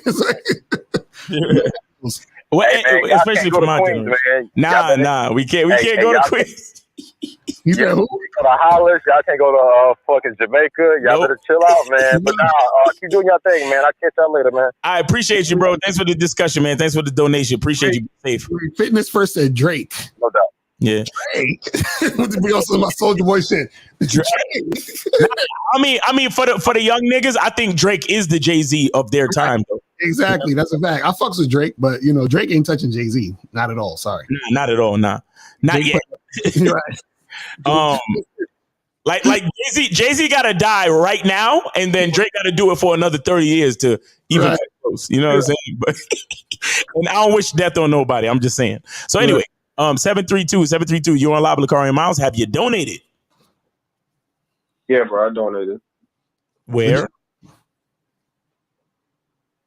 To Lucario's Cash App, Machine Smith. What's your name on there? Malik. Okay, I see you. Appreciate it, bro. Appreciate it. All right.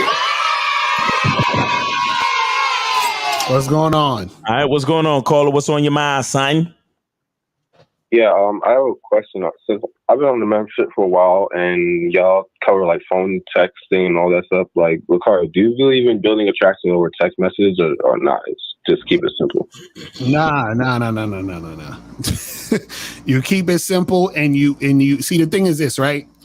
You only have to build attraction with women who have medium or low interest in you, right? So if you choose to deal with a woman who has medium or low interest, like for example, I don't know if you heard the story that Miles was talking about earlier, where he went out on a date with the chick, and the chick was like, "We need to go to dinner" and all that other shit, right? So yeah, type of girl you would need to quote unquote build attraction with. Do you see what I'm saying? Meaning you have to seduce her, meaning you have to put in more work, put in more time or energy, and then with even that, there's still, half a chance she ain't gonna fuck with it at the end of the day. So what you're looking with the best course of action is to look for women who off the rip are showing high interest. You see what I'm saying? Okay. And so what that means is that all you need to do is tell them what to do and then see if they do it. Okay. Set shit up, see if they come through. See what I'm saying? Oh shit, my mic acting crazy right now. But yeah, that's it. So the thing is that you don't need, so what you're looking for is, for example, let's say you meet a girl on Tinder or some shit. You say, "Yo, listen, let's meet up Friday for a drink." And she says, "Cool." Right? And let's say today you hit her up today. Today's Monday. You don't need to hit that woman up till Friday morning. You see what I'm saying? You hit her Friday morning. "Hey, we still on for tonight?" And then she says, "Yeah." And then you meet up with her. And then when you meet up with her in person, you flirt with her, build that sexual tension, and see where it's popping there. But you don't have to like text her during the week and send her a bunch of emojis and all this. You don't need to do none of that shit. Caller, what do you want from the woman? No, I was just asking in general. No. I need to know from you. What do you want from the woman? Casual. Wait. You breaking up. Repeat that. Just casual sex situation. That's it. You're looking for a casual sexual situation? Yeah. How old are you again? I'm 26. 26. All right. So you're a 26-year-old man looking for casual sex, right? Uh-huh. Are you looking for phone sex?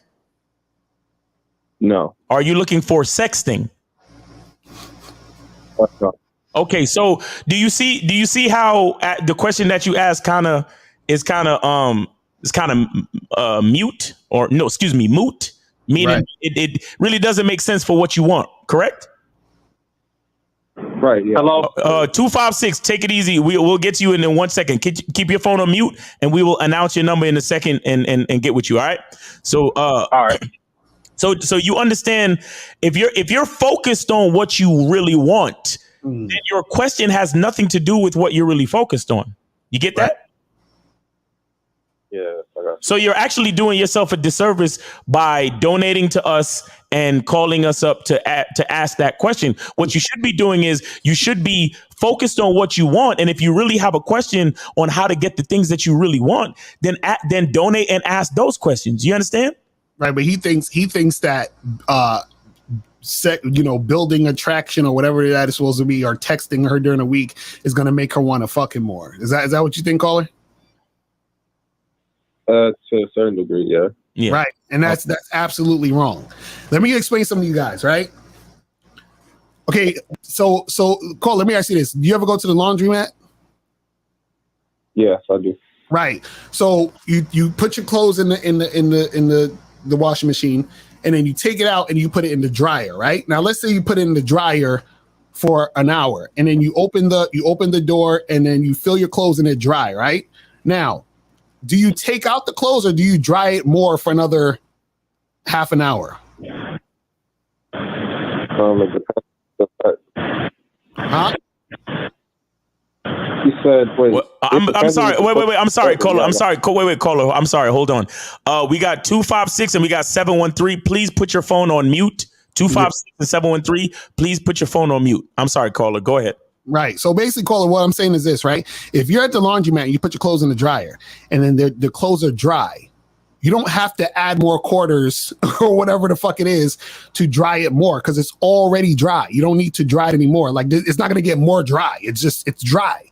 So what happens is if a woman is feeling you, right? If a woman is feeling you, you don't have to do anything else to get her to feel you more. Unless she's not really feeling you like that, which is why the only women you have to do more shit with is the ones who aren't really feeling you like that. Does that make sense? So what I'm saying is this. If you match with a girl on Tinder and in her mind, she's like, yo, I would fuck the shit out of this guy, right? You don't have to talk to her during the week to make her want to fuck you because she already wants to fuck you. You see what I'm saying? But what happens is on the flip side, sometimes by talking to her during the week, you'll make her change her mind about fucking you. Sometimes you do the opposite where you're saying all this shit and giving all this attention and then making her think a bunch of other shit. And that makes her be like, you know, I was going to give this guy some pussy, but I don't know now. He said that shit the other day and I don't know. You see what I'm saying? He told me he was a Trump supporter. I don't know. Exactly. Yeah, I've done that before. You've done. See? That's what I'm saying. So it's better to just set the date, confirm the date, and then go see the chick. That's it. That's it. Keep it simple. Less is more. You understand? Less is more. No, there's two things. Less is more, and number two is face-to-face time, in-person time is bottom line. Right. You understand? Face-to-face, in-person time is bottom line. Yeah. No, what I was saying was that I had a chick like agree to have sex with me, then I did stupid shit. Like I gave her too much attention during the weekend. I said something that turned her off. Yeah, exactly. You don't need to do that, bro. You don't need to do that. You remember, you know, it's a sex is happening at all times. It's a push and pull, right? So you want to spend time with the woman and then you want to be absent. Mm-hmm. So she learns to miss you. And then when she give her some time to miss you, and then you it's like you pushing the dick in and you pulling it back out. You understand? Right. So you spend quality time and then you give her your absence. Mm-hmm. Presence, absence, presence, absence, push, pull, in and out. It's all sex. You understand? So you have to be able to create distinct differences. But when you trying to call her and text her all the time, you're fucking that up. Right. Right. So if a chick like complains that if I don't talk to her enough during the week, I just ignore it. If she's complaining, that means you're on her mind. That's a good thing. Right. So you said if she's complaining during the week, like she's texting you saying, how come you're not texting me? Yeah, how come we're not talking enough? I'm sorry if y'all hear noise. Right. So just tell her, hey, listen, you know, I like to talk in person. You understand? Like I want to spend some quality time with you in person. Right. You know, I'm too busy to be going back and forth with you on the phone. So, you know, I look forward to seeing you on Friday and we're going to have some real quality time in person and it's going to be amazing. So I'll see you on Friday. That's it. Right. Or you could say some shit like, I know you miss me. I miss you too, but I'll see you on Friday. Exactly. That's it. You know what I'm saying? That's it. Yeah, I should have done it. All right. All right, but yeah, this is on Bleak, by the way. Oh, y'all can talk. Oh, this League. This King League. Oh, King League. What's up, homie? Come on, man. You gotta let us know when you call because you almost never call, bro. So you gotta let us know it's you, man. Right. All right, man. Thanks a lot for the call, man. We appreciate it, man. Nice talking to you. Yeah. All right, peace, bro. All right, so we got 256. You on live with Lucario Miles? Did you donate? What up, Miles and Lucario? I can donate right now while I'm on the phone with y'all. Nigga. Lord. Yeah, I didn't know y'all was gonna answer the phone, man. So look, I can do it while I'm on the phone. Well, all right, do it while go ahead. I'll put you back on hold. I got another call. So do it and I'll get right back to you, brother. I'll do it and I'll get right back to you. Hold on. Send it to what cash up name?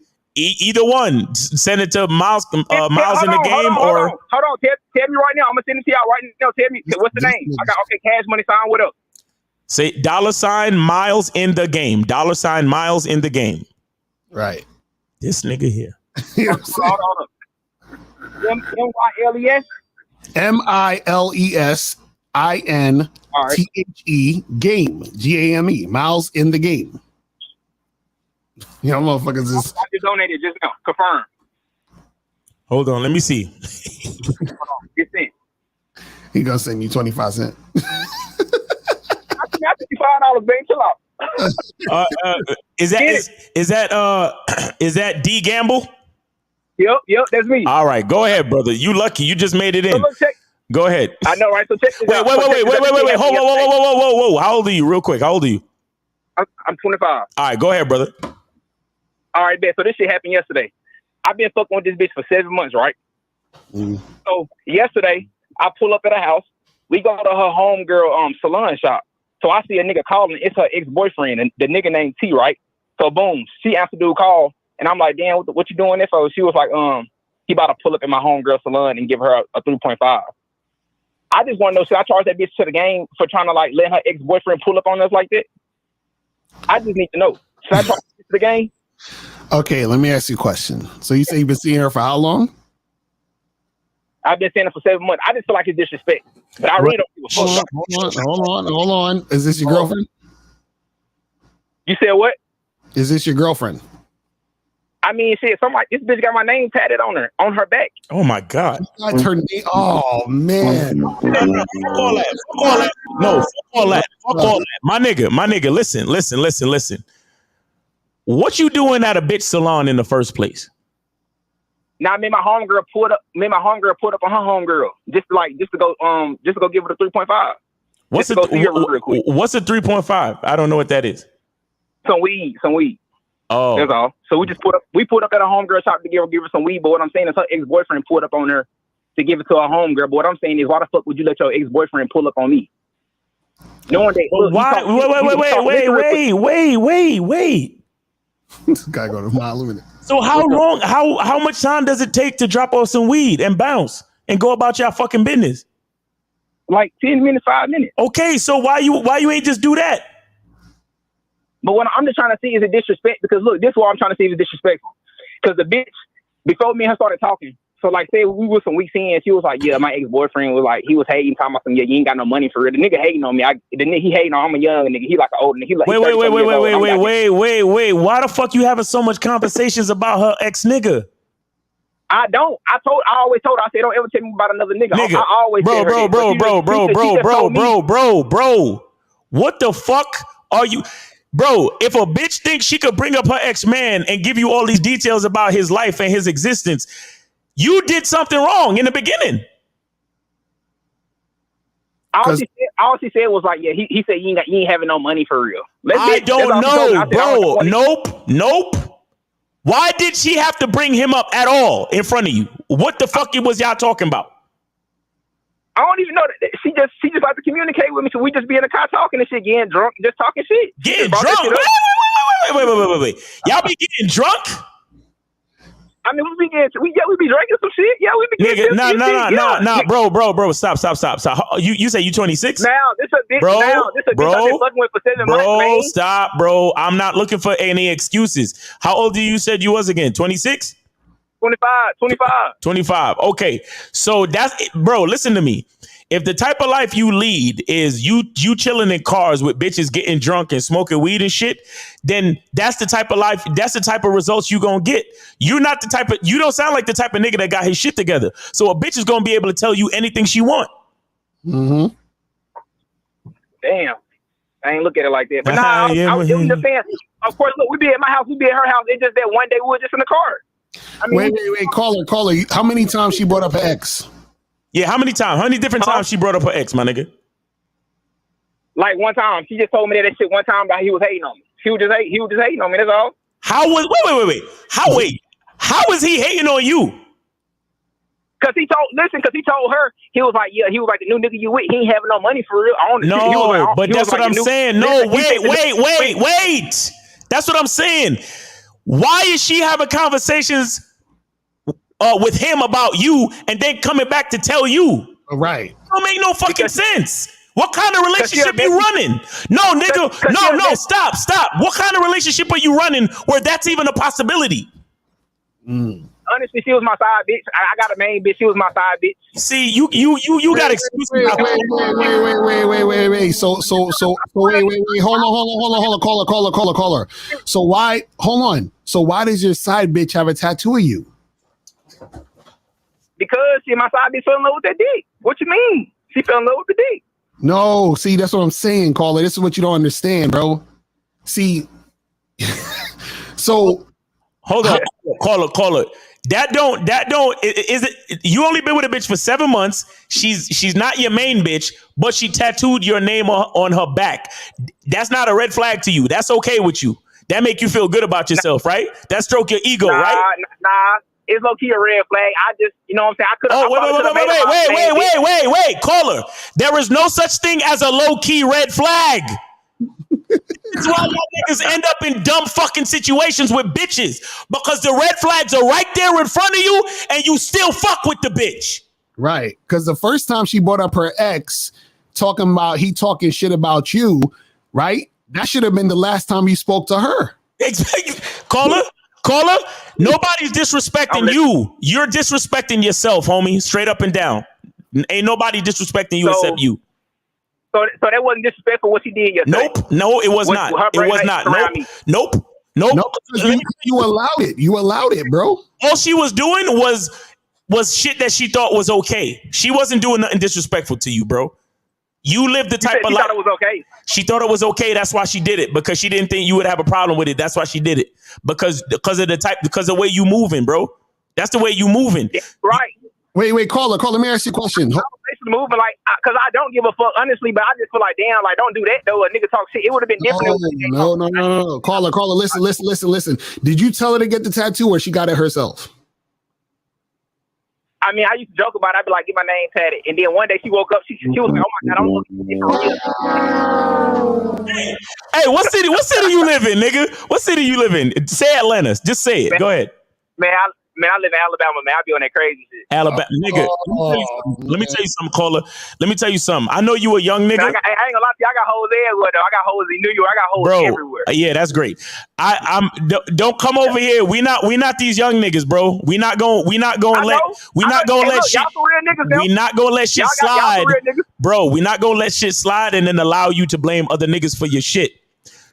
Everything that happened yesterday is based on decisions that you made with that female, my nigga. Trust me, whether you want to see it or not. Okay, the fact that she's having conversations with her ex nigga about you, and they came back and told you about it, and you actually entertained the fucking conversation, that's fucked up. The fact that y'all be in the car drinking, that's fucked up. The fact that you ain't got no rules about y'all substance abuse, that's fucked up. It's a lot of fucked up shit going on in your relationship right now. And just because you young and you from Alabama and you be on that crazy shit, understand that it's gonna be crazy shit that come back to you in your relationships fucking with these hoes. You understand? Yeah. Right. You right about that, but I ain't gonna lie to you. I told her straight up today, because she gonna text me talking about some I'm sad about what happened yesterday and all this shit. And I texted her this morning. I said this is what it's gonna be. All we gonna do is fuck. That's it. We would never have no relationship. All we gonna do is fuck. Do you understand? Question mark. That's all I told her. And what did she say?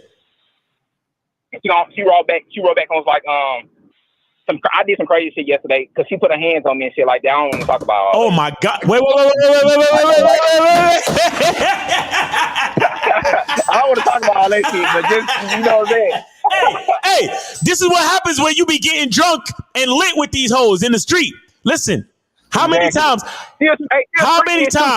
Bruh, stop. How many times has she put her hands on you, bro? Man, one time she didn't even put her hands on me. It was like, nigga, crazy, I don't give a fuck. No, I don't give a fuck. I know this ain't the first time, nigga. Don't lie. How many times, nigga? How many times? One time, I swear to God. What did she do? She punched you in the face? Nah, like she just hit me in the face, like being playful. Like she hit me hard as fuck. Nope. Come on now. Nope. That bitch got a tattoo. That bitch got a tattoo of you because you inspired that. You only been together 7 months. She having conversations with you. With her ex nigga about you. Check this out. She had your life in danger, bro. Life in danger, yeah. She invited the nigga who was talking shit about you. That's why I'm asking y'all, was it disrespectful? Should I talk bro? That's what we're trying to tell you is the issue with your entire situation has nothing to do with that particular incident. You supposed to have got rid of this relationship, my nigga. That's what we're trying to tell you. Right. You're right, yeah. The fact that she quote unquote you think she disrespected you, nigga. I'm telling you, you've been doing wrong since 3. When was the time you started joking about her getting a tattoo of your name? When was it? How long ago was it? Like probably like 4 months in. I was just being silly. I know exactly. And from that point on, you fucked up. You're done. Like you were supposed to. Why crazy ass? But let's be real. Why her crazy ass do it?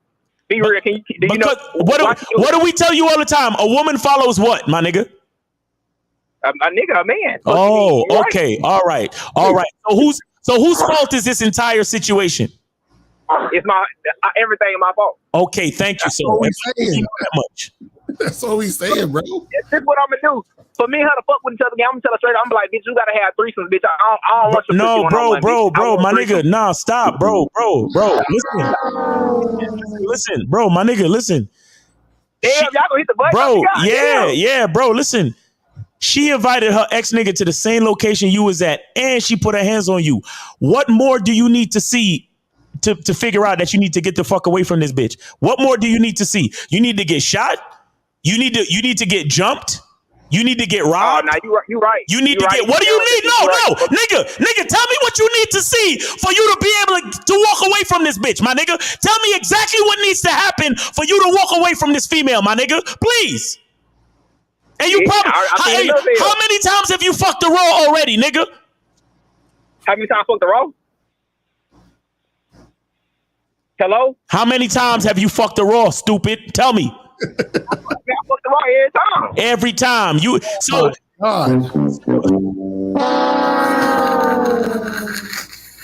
What's up? My nigga, you know what? No, my nigga. No, stop. Forget everything that I told you, nigga. Keep doing you, man. You good, bro. You good, my nigga. You good. Nah, bro. You found yourself wifey. Look, I'm sure she's gonna make the greatest mother of your kids. You gonna have a healthy, beautiful marriage. Do you, my nigga? You're doing great, bro. Chill out. I gotta talk to this bitch to the game though. Fuck those. You right though. She did too much. I gotta leave her alone. You ain't gonna leave her alone. You in love. You ain't gonna leave her alone. That pussy got I got to go to Alabama. It probably some good old. Hey, now you really need to free. I need to come out here and Alabama for real though. But now that pussy ain't even that good. That's the point, man. The pussy ain't even that good. This nigga sound like Plies. I swear to God. Can't argue with you. I'm ready to argue with you. You mad? You big mad? Man. Y'all crazy as hell. Nigga. We crazy as hell? We crazy? Oh shit. This nigga calling us crazy. I'm just talking shit. Nigga. Nah, look, for real. Listen, for real, I really fuck with y'all niggas, man. Y'all niggas really got some game for real. I really fuck with y'all. I appreciate you, brother. Thanks for calling in. Thanks for sharing your story. Be careful, man. Be careful. Yeah, bro. Seriously, start making some better decisions, my nigga. Seriously, bro. Yes, right? So that I'm already knowing. But y'all have a good one, man. All right, you too, my nigga. All right. Just be out here. Wow, bro. Yo, his life scares me, bro. I couldn't be in these situations, man. Yo, my nigga, did you know that it's bitches out there with a fucking jar of Plan B pills on the nightstand? Right, exactly. Bro, that's what these niggas is doing these days. They fucking these bitches raw and just taking Plan B. But anyway, monogamous player, man, we got you on the line, man. What's going on with you, brother? Man, bro.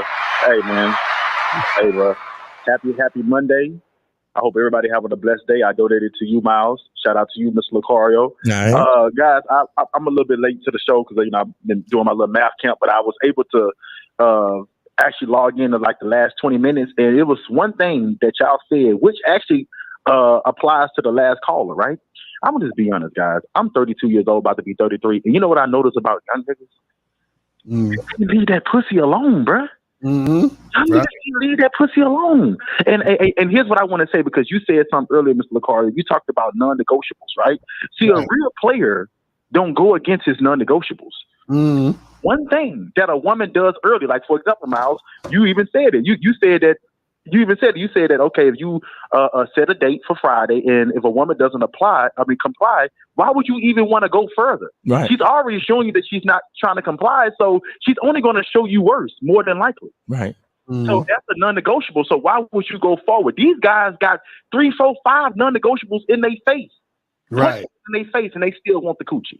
You see what I'm saying? So that's the downfall of a lot of guys. They can't walk away from the coochie. When you got the power to walk away and tell a girl like, nah, I don't give a damn what you bring in. I don't like your behavior. I don't like your attitude. You can dismiss yourself. I'll go find another chick. Right. Until you have that type of power, man, you always gonna be in this phase, bro.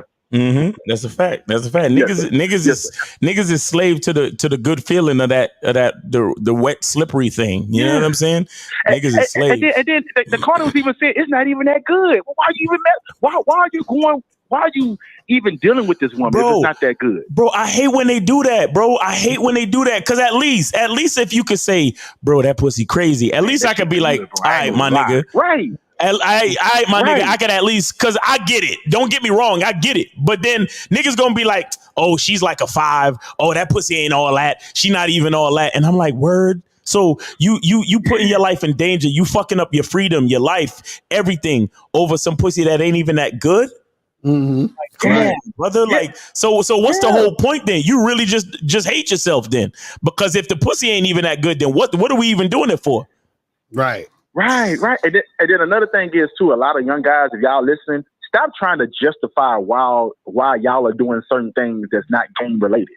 Right. So, for example, that caller, he was saying he knows y'all was giving him all the reasons to lead this girl along. He said, well, what I'm gonna tell her is that if she gonna have to mess with me, she gonna have to find another chick, and we're gonna have to have a. You still trying to justify your way into getting the coochie, right? Exactly. You just charge her to the game and find a better chick, right? But the last thing I want to say, guys, I don't want to be too long. When I first got on the show, I heard y'all talking about the rapper list, right? Mm-hmm. And I just want to just talk about that, just take 2 minutes or whatever, because I ain't gonna lie, like music sucks nowadays. So because of that, I've been going back towards the past, right? Mm-hmm. Towards the classics, right? Mm-hmm. So back in 1998, right? I was 7 turning 8. In 99, I was 8 turning 9, right? So even though I was hearing all this rap music, I was only hearing it from the radio. I wasn't actually buying albums and stuff like that, right? Mm-hmm. So even though I'm very, very familiar with that time, because I was a part of that time, I'm really more familiar because now I'm really dabbling back into albums. And of course, my number one artist of all time is, of course, Jay-Z. My first album I ever got was the Black Album. Then I started to peel back, going into the Blueprints, the Blueprint 2s, all that type of stuff, right? But you know what, 2 rappers that really grew on me in the last couple of years, and because I'm old enough to now understand, what they're talking about now versus me being 8, is DMX. I didn't realize DMX was that cold. And another rapper that a lot of guys got their swag from, that a lot of people be shitting on. And when I say that he had an amazing flow, I don't give a damn what nobody say. Mace is a historical rapper. Yes, bro. Yeah. Mace, that's real shit. Mace has bars. I don't care. I don't care Mace is nobody nice. say. Mace nice, has bro. bars. Yep. Mm-hmm. Mace was nice. And I ain't gonna lie, Mace opened the door to fly nigga rap. Right. Yeah. Kane and all that was out. But I'm talking about, I just want to say, guys, because I know y'all was around 17, 18, 19 around it, but 1997, 98, 99, 2000, y'all New York niggas was spitting. Right. I want to say y'all New York niggas was spitting game. There was a lot of game in those older records. Yep. That's why I listened to those older records. Yep. You know what I'm saying? But that's all I want to say, guys. I just want to say that during that era, that was the golden age of rap. And that's what I was going to say. That's exactly why they called it the golden era of hip hop. That's why they called it that. That's literally why they called it that. There was so much game given. Yep. Look, what's the other girl? Foxy Brown was spitting. Brown was spitting. Well, that's because Biggie, Nas, and Jay was writing all this shit. Right. Oh, and I'm glad y'all said that. Mace, Jay-Z, Biggie, Cameron, a lot of guys wrote a lot of hit songs that we don't even know that they was even a part of. Facts. So they even get extra credit. But that's all I want to say, guys. Thank y'all for the opportunity. I appreciate you, man. Thanks for calling in. Thanks for the donation, man. We appreciate you. All right, so we got 372. You on live with Lucario and Miles. Did you donate? 372. Hello. Yeah. 372. Yes, Ness from London. Oh shit, Ness from London. Oh my God. I got a bone to pick with you behind the scenes, but go ahead. What's your question, bro? It's been a long time, Ness. What's up, man? How you been? Yeah, I'm good. How you been? Yeah, I see you have a new set of teeth from the last time I saw you. Yes, sir. Yeah. So I donated on the PayPal. Mm-hmm. Just check that donation. Yeah. Check that shit real quick, Lucario. Can you see it? Hold on, let me see. On the PayPal. On the PayPal. Okay, let me see. That's from London. Hold on. All right. Where's Nez on the pay? Oh, I see it. Got you. Appreciate it, bro. Appreciate it. All right, go ahead. Yeah, Go so ahead, just, Nez. The update. I remember. I think I last called you in was it in October or November last year or something. I was talking about ceasing that relationship with a girl I was with. So I ended up doing it using the method that I told you about. So I basically booked a hotel for like 5 days. I got one of my cousins. I stopped answering her calls, her text messages. I got one of my cousins to eventually lie to her and tell her that I passed away in a car accident and was buried the next day. I also had a random picture of a gravestone downloaded from an obscure cemetery in the UK and had my name, my date of birth, and supposed date of death photoshopped onto it and sent to her as well. So to make it look convincing, and it actually ends up working.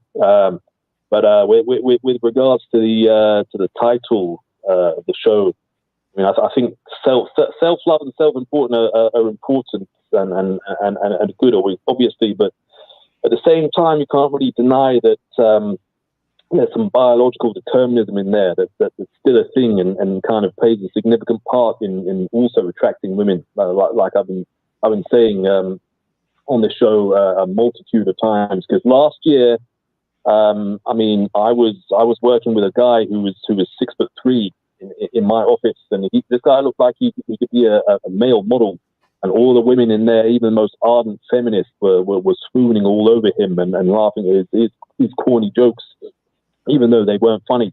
Like all human behavior is innate and it's determined by genes, genetics, and instincts that have mutated and evolved over hundreds of thousands of years and millions of years. Nez, what are you saying? Males are the ones that are the flashy ones and the showy, attractive ones and the strong ones with the good genes and genetics. So Nez, what are you saying, Nez? What are you saying? Sorry? So what are you saying? What's the point in everything you're saying? What I'm saying is you're saying that a woman won't be attracted to you if she looks down on you.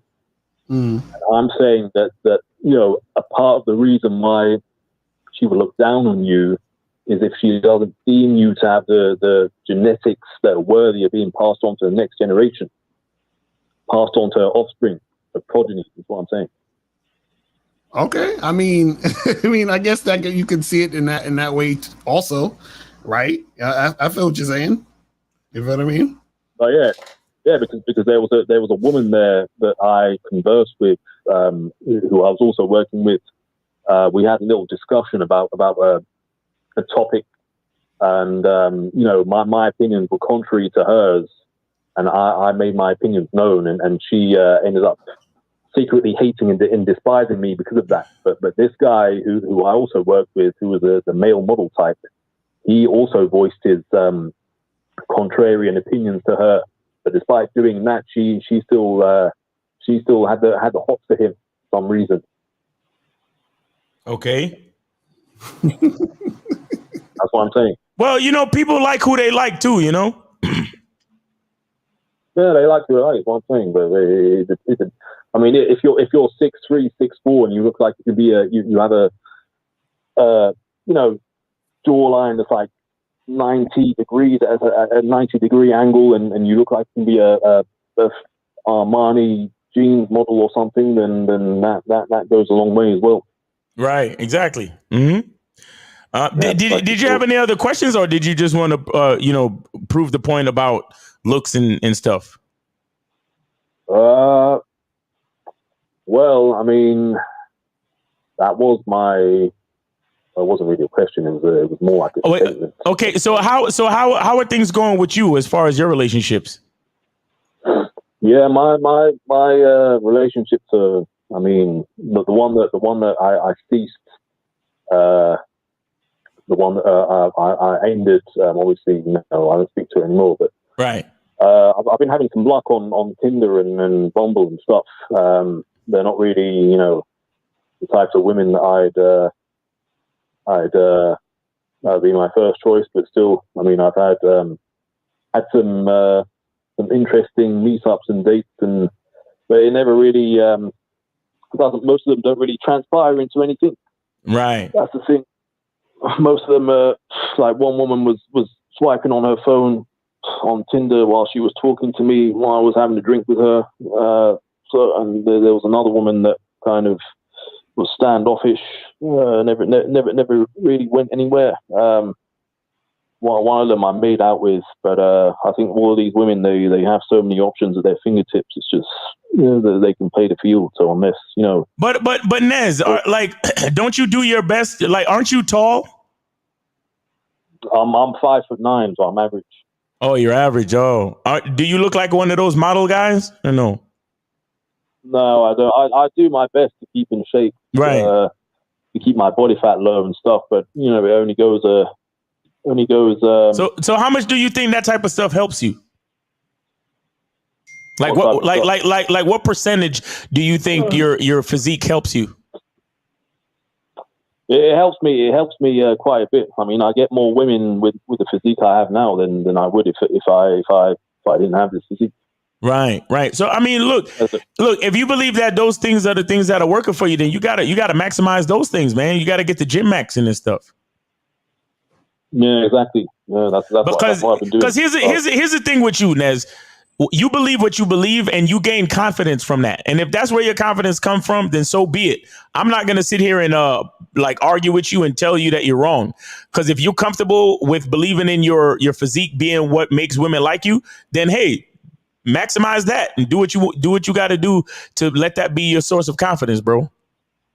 Yeah, so that's not the only thing. I mean, I obviously have to know how to carry a conversation as well. Yeah, I mean, you know how to carry a conversation. I've spoken with you on multiple occasions, and you know how to carry a conversation, right? Yeah, I do. Yeah, so so you're doing pretty good. I mean, but when you put in a little bit more work, like when you go out and meet more women, or when you swipe on the dating apps a little bit more, do you get more or less opportunities to date women? Sorry, say that again. When you put in more work on the dating apps, or when you go out and meet more women, does that provide more or less opportunities to find women to deal with? I mean, most of the stuff I'm doing now is on dating apps.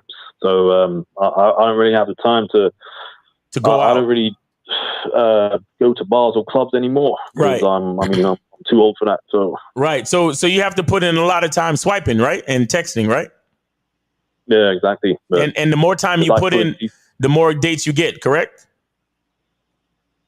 Yeah. I mean, on the whole. On the whole, exactly. So, I mean, it's still, at the end of the day, it's still going to come back to the numbers game, and you still got to find the chicks that like you, or like your body type, or whatever it is, and like the sound of your voice and all that cool shit. So it's still going to require a certain amount of effort, right? Yeah. No, you're right. You're correct in exactly. that thing. But I mean, that's just what it is. We have to play the cards that we're dealt with poise and strategy, and make the best of what we have. I mean, exactly. That's up until gene therapy and gene editing techniques come into become available in the next 25 to 30 years, where you can actually, by editing your genes and genetics, actually become a lot taller, leaner, stronger, have stronger, denser bones, ligaments, tendons, that What sort is of this thing. guy talking about? Right. No, 647. Take it easy. It ain't your time yet, bro. Take it easy. All right. So, all right, Nez. Hey, that's gonna be a pretty exciting time, and I'm excited to see how men use that stuff to rewrite their genetic code and edit and enhance their physical based on genetics. That's gonna be some cool shit. Yeah, it is indeed. Yeah. So, Lucario, what's this bone you have to pick with me? Just email me. We'll talk about it, or send me a message on Facebook or Instagram. We'll talk about it offline. you know what I'm talking about, but don't say nothing online. We'll do it behind the scenes, bro. All right, Nez. Appreciate you calling. Appreciate the donation, brother. Take it easy. Take care, bye. All right. So we got 647. You're on live with Lucario Miles. Did you donate? Yes, sir. I donated. Where? To Lucario's PayPal. PayPal. Okay, hold on. Let me see. What's your name on the PayPal? The iTax one. Yeah. What's your name on the PayPal? I think it's Hold on, let me check. 'Cause I don't even know. I think it's Thread Vibes on there. Say that again. I think it's Thread Vibes on there. You said it's called Red Vibes? Thread. Thread Vibes? I'm not seeing any of that. I'm not seeing no thread. You show us PayPal? Let me go in and check. And not Cash App? PayPal, yeah. I sent it to, no, I don't have Cash App. Okay, I'm not seeing it, bro. Say Jarrell on there. I see something. I see, you said it says what on there? Jarrell, Gerel. Okay, I got Jarrell. That's on there. Y'all gotta remember what y'all be sending, man. They don't fucking know what they be sending shit. They don't keep track of their fucking emails and passwords and fucking screen names and shit. Right. All right. We got you. So what's going on? I hardly use it. So. All right. So what's going on with you? All right. Thanks. I just had a quick question. Just wondering, like, what? I think I know what you're gonna say, but I think I just ask you guys anyways. But when you're on these dating apps, and because sometimes depending on the app you're on, like for example Hinge, right? You could like the person's picture, and then they can either match or they can match and respond and say something. Mm-hmm. I get some wild responses that I'm just like. So, for example, if you get my question is, when you get a response that's like related to your profile and not about meeting up, like what is your strategy? I would say. You say if you get a response that you get a response that's what? I get a response. Can you guys hear me? Yeah, I can hear you. Are you speaking on the speakerphone or directly into the phone? No, I'm speaking on AirPods. Yeah, take out the AirPod, but speak directly into the phone so we can hear you better, because you sound like you underwater or some shit. Oh, okay. Can you hear me better now? Yes, way better. So you said when you get a response, and what happens? Yeah. So for example, like I'll give you an example, and then you'll be able to answer the question. So on my profile, there's like prompts, and I say one of my prompts is like what I'm attracted to, and I said women that are cooperative and follow my lead. Okay, and then what's the issue? So she responded. So she responded to that question. I mean, she responded to the prompt, and she's like, "What do you mean? Like cooperative in terms of what you want, or for both of us?" And I was just like, "Are you slow? Like if no one's trying to kidnap you, like you know what I mean? Like I didn't understand. Like Jarrell, turn off those fucking prompts, dude. Just turn off the prompts. Wait, is this on Hinge? Okay. Yeah, it's on Hinge, right? Yeah, they kind of force you to use those fucking prompts. You gotta be real simple with your answers, bro. You can't just and this is the thing. Don't have discussions. Just give directions. That's all you're gonna say. That's it, bro. So if she's like, "Oh, what does this mean?" Oh, it means that you need to meet me at 7:00 Friday so we can get drinks. Are you free? That's what it means. You see what I'm saying? Like go straight into setting the date. Yeah. That's it. Okay. And I have one more question. Right. Go ahead. How did you? Because I know that you said that like if you're not getting what you want in the dating game, that you need to speak to at least or be in contact with at least 25 women a day. Mm-hmm. Like doing that is hard. I don't know. For me, I find that difficult. Wait, where do you live? I live in Toronto. Toronto, nigga? That's hard in Toronto. You trying to tell me you can't find 25 women a day in Toronto? You can, but it's just like, you know what I mean? Like, I'm not setting aside time for caller. Jarrell, listen. Yeah. Whether you think you can or you think you can't, guess what? You're correct. Well, and remember, the 25 women are a combination of everything. So it doesn't have to be 25 women you meet in the street.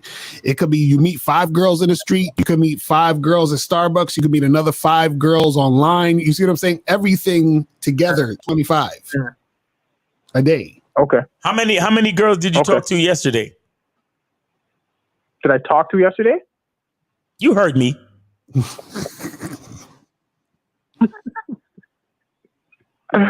I think like 1. Yeah, no. Just say Yeah, just say 0 because all you see, Jarrell, you know I know you, so you ain't got to take none of this personal. But all you motherfuckers are lazy as fuck, and you expect shit to just fall in your fucking lap. Right. It don't work that way, guys. It don't work that way. Just like how you go to work for your check, you got to go to work for whatever it is you want in your romantic life as well. Right. And if you just out here, I don't know. It's not like he even said I talked to 19 because I just couldn't get to 25. Right. He said 1. The nigga said he didn't even say 1. He said I think like 1. So what that really means is -20. You're right. Because in the last 5 fucking days, he didn't even talk to 1.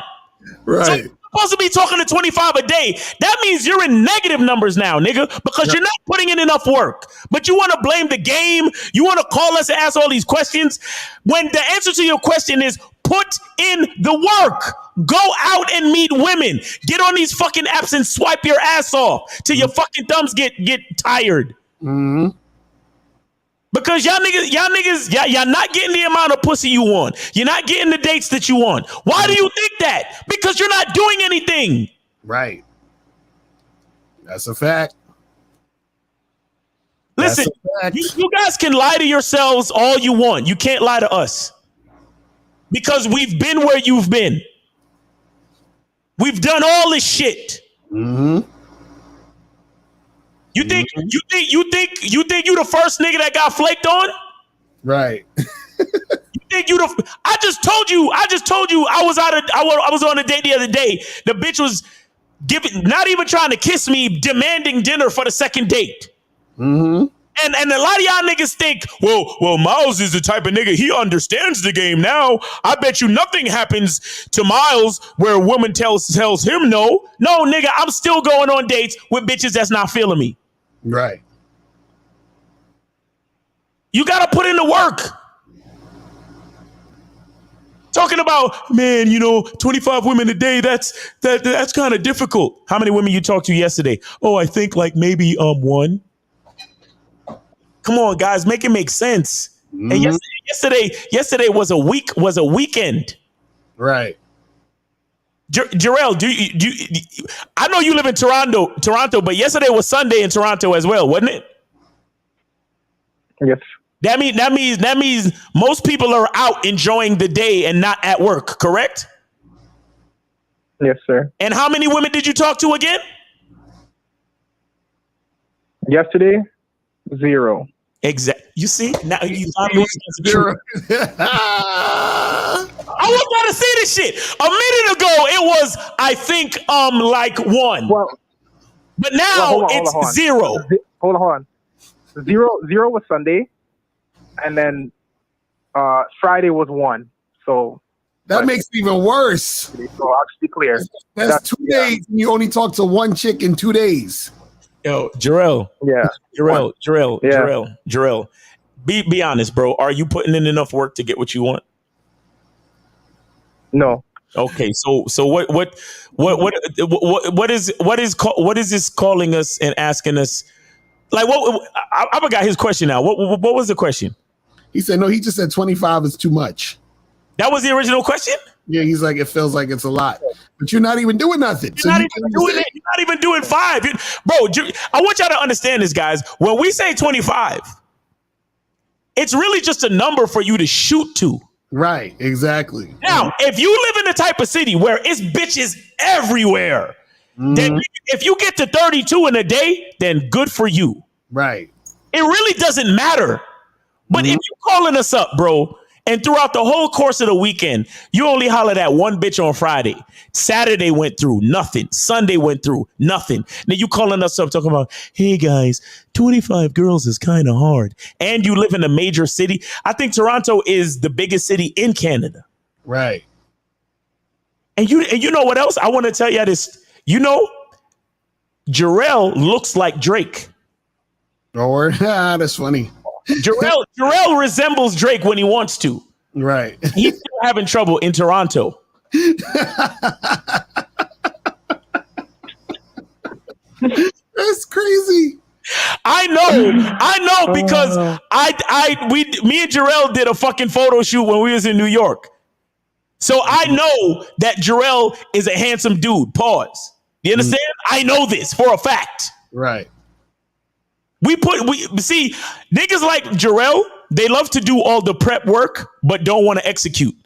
He came to the New York seminar. He paid the extra money. We did the photo shoot. Yo, he came in one of the flyest suits I've ever seen. The shit looked damn near tailored.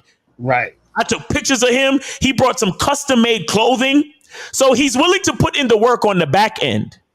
I bet you none of the fucking outfits that he wore for the photo shoot did he go out. Did he put on one of those outfits, spray some cologne on, and walk his ass outside to go meet some women? When was the last time you did that, Jarrell? If ever. Friday. And how many women did you talk to again? I'd say that I approached one, but then that came and talked to me. It was like two. Two came and talked to you? And I was just like, yeah, they came and talked. It was weird. Like, yeah, they came up to me. And they're like, oh, yeah, we noticed you, blah, blah, blah. But they had boyfriends. So I was just like, you know, I'm going to. There's plenty of girls out here, you know what I'm saying? So I'm like, oh, yeah, I talked to one, then the two came up to me and they're like, oh, yeah, we noticed you. So how come you didn't talk to, how come you didn't talk to a few more, bro? I don't know. Like you said, I think I was just, you know, I was just chilling. I was just like, oh, you was waiting for 10 more to come up to you and notice you? No, I just, you know, like you said, I guess I'm not executing. I was just chilling, you know, just trying to just having a good time. But nah, man, you're behaving like a waste man. you from Toronto. You know what a waste man is. You wasting time. You wasting your life. Fucking Jarrell, man. He's a waste man. He's out here talking about having a good time. He's not talking to the girls, man. Waste man. Look, even Drake gotta holler at bitches. You know that, right? Yeah. Cause Drake is an international nigga. So trust me, there are places that Drake goes to and bitches don't know who the fuck he is. And he gotta go say something to them hoes. So now I know you, Jarrell. I know you're a cool dude. I've spoke to you, I met you, but you gotta put in some work because you're not even Drake. That's a fact. You understand? So, bro, you got to put in the work, bro. You got to put in the work, man. You got to. And again, don't take it to heart. Just go up and meet these women. Just meet them. Just go up and say hello, man. Again, we're not saying to get 25 numbers. We're not saying that. We're saying to at least approach or meet 20. Look, if you do 5 groups of 5. If you do 5 groups of 5, like you just go up to, you get a group of 5 chicks and you go, hey, what's up, girls? How y'all doing? What's up, ladies? How y'all doing? What y'all doing tonight? What y'all celebrating? Whose birthday is it? Which one of y'all is the freaky one? Which one of y'all is the cock blocker? Which one of y'all is the bad one? Which one of y'all married?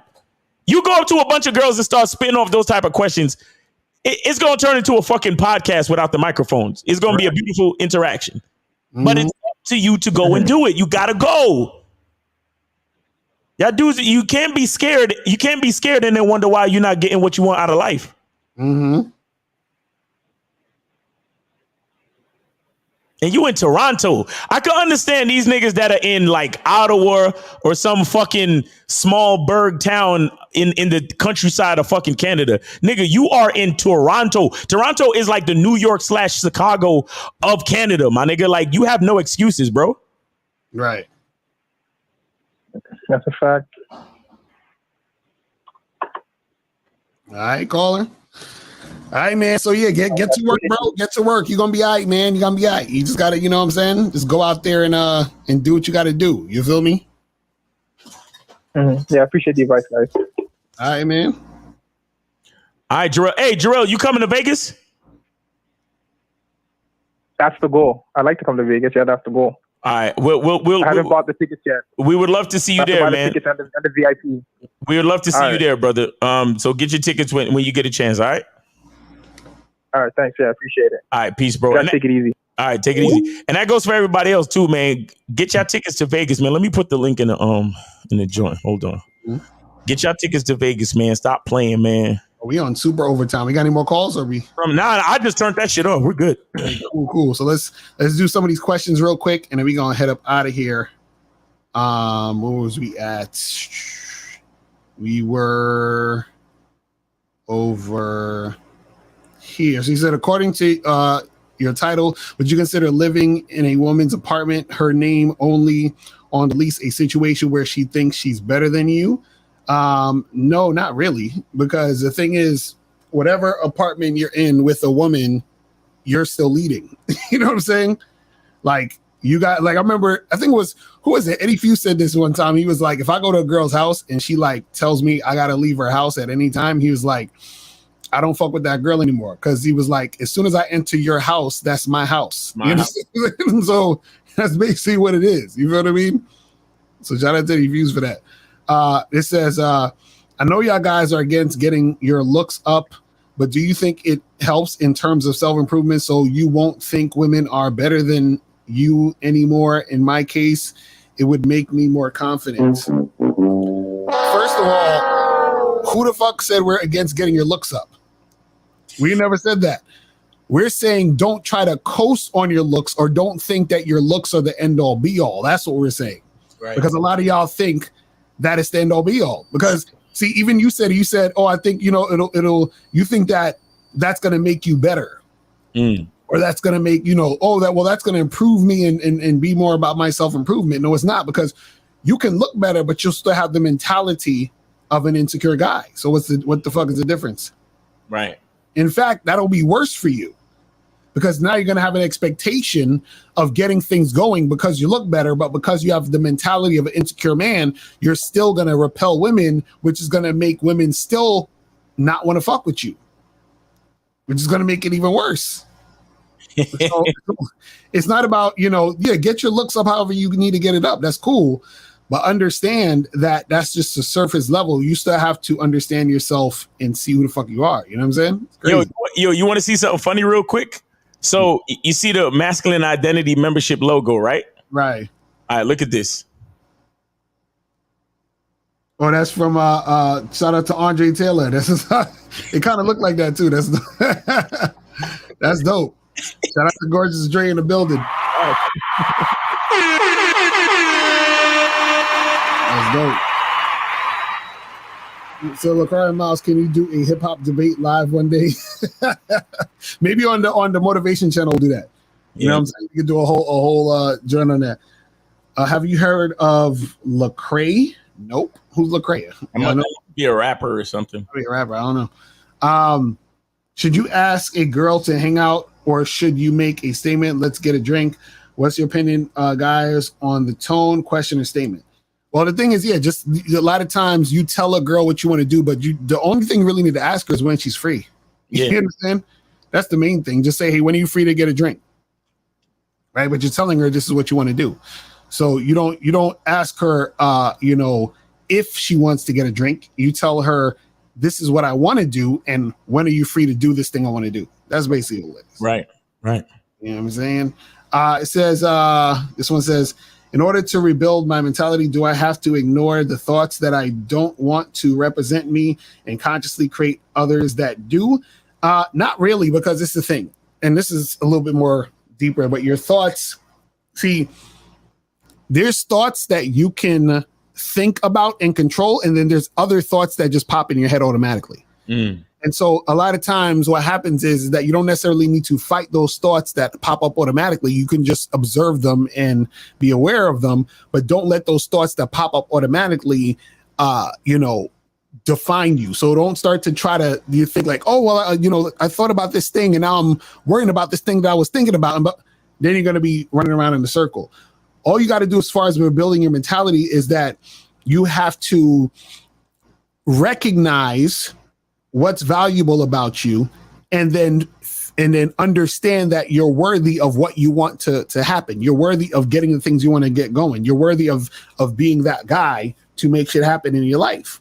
You understand? You just got to recognize that about yourself.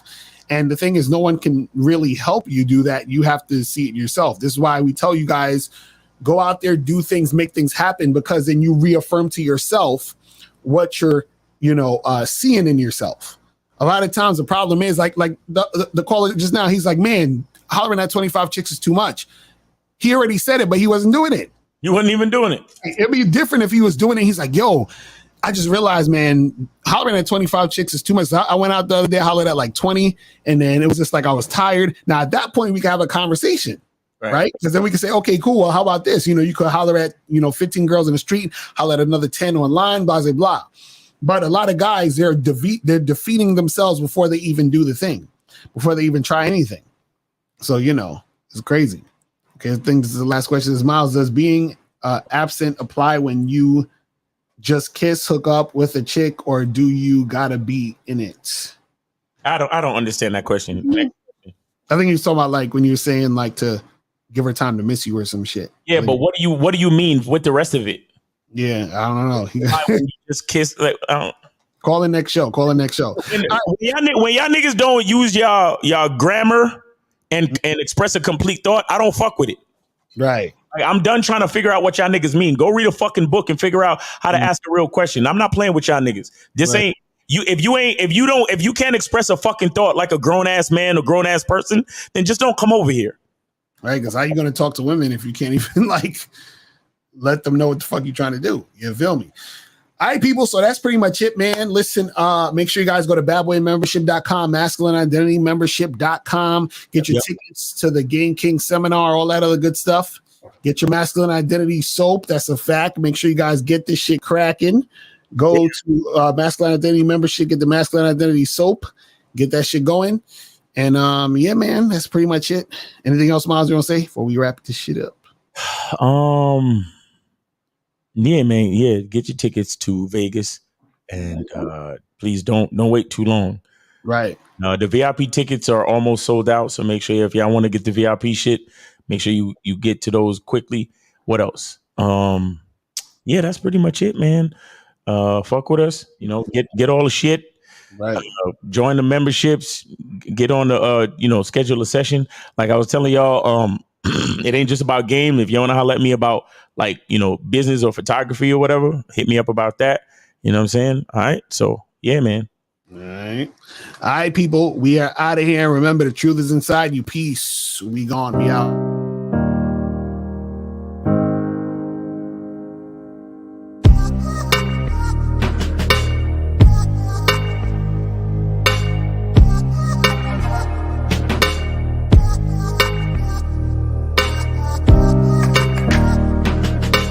We're here to define what a man is, right? Responsibility creates struggle. Struggle creates strength. And strength creates structure. How many people care about what people think about them?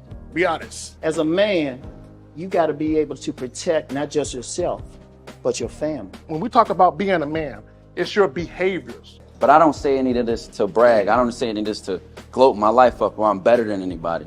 I start crying. I'm like, why am I crying? And so what I realized was, you put yourself in a target-rich environment. You are the only woman that paid for a ticket to come to this event. If you're trying to teach your daughter to be around a certain man and you're not that man yourself, she gonna choose you. Hey, let me not touch this nigga. He too clean. Where is that on you? It's not on me. It's not on you. The only reason why it's not on you is because you didn't choose it. Find the women who can actually help you build. And here's some deep game for you. You don't have to have sex with all of them. Since 2016, I've been following Lucario and Miles. Y'all changed my life. Followed by Uncle Ram. So ever since then, I've been getting a little bit of too much ass at times. As a man, there's a balance to it. Your purpose and pussy. And the heavier your purpose. Even if you lose the relationship, you don't lose yourself. And that's the most important part. Ladies and gentlemen,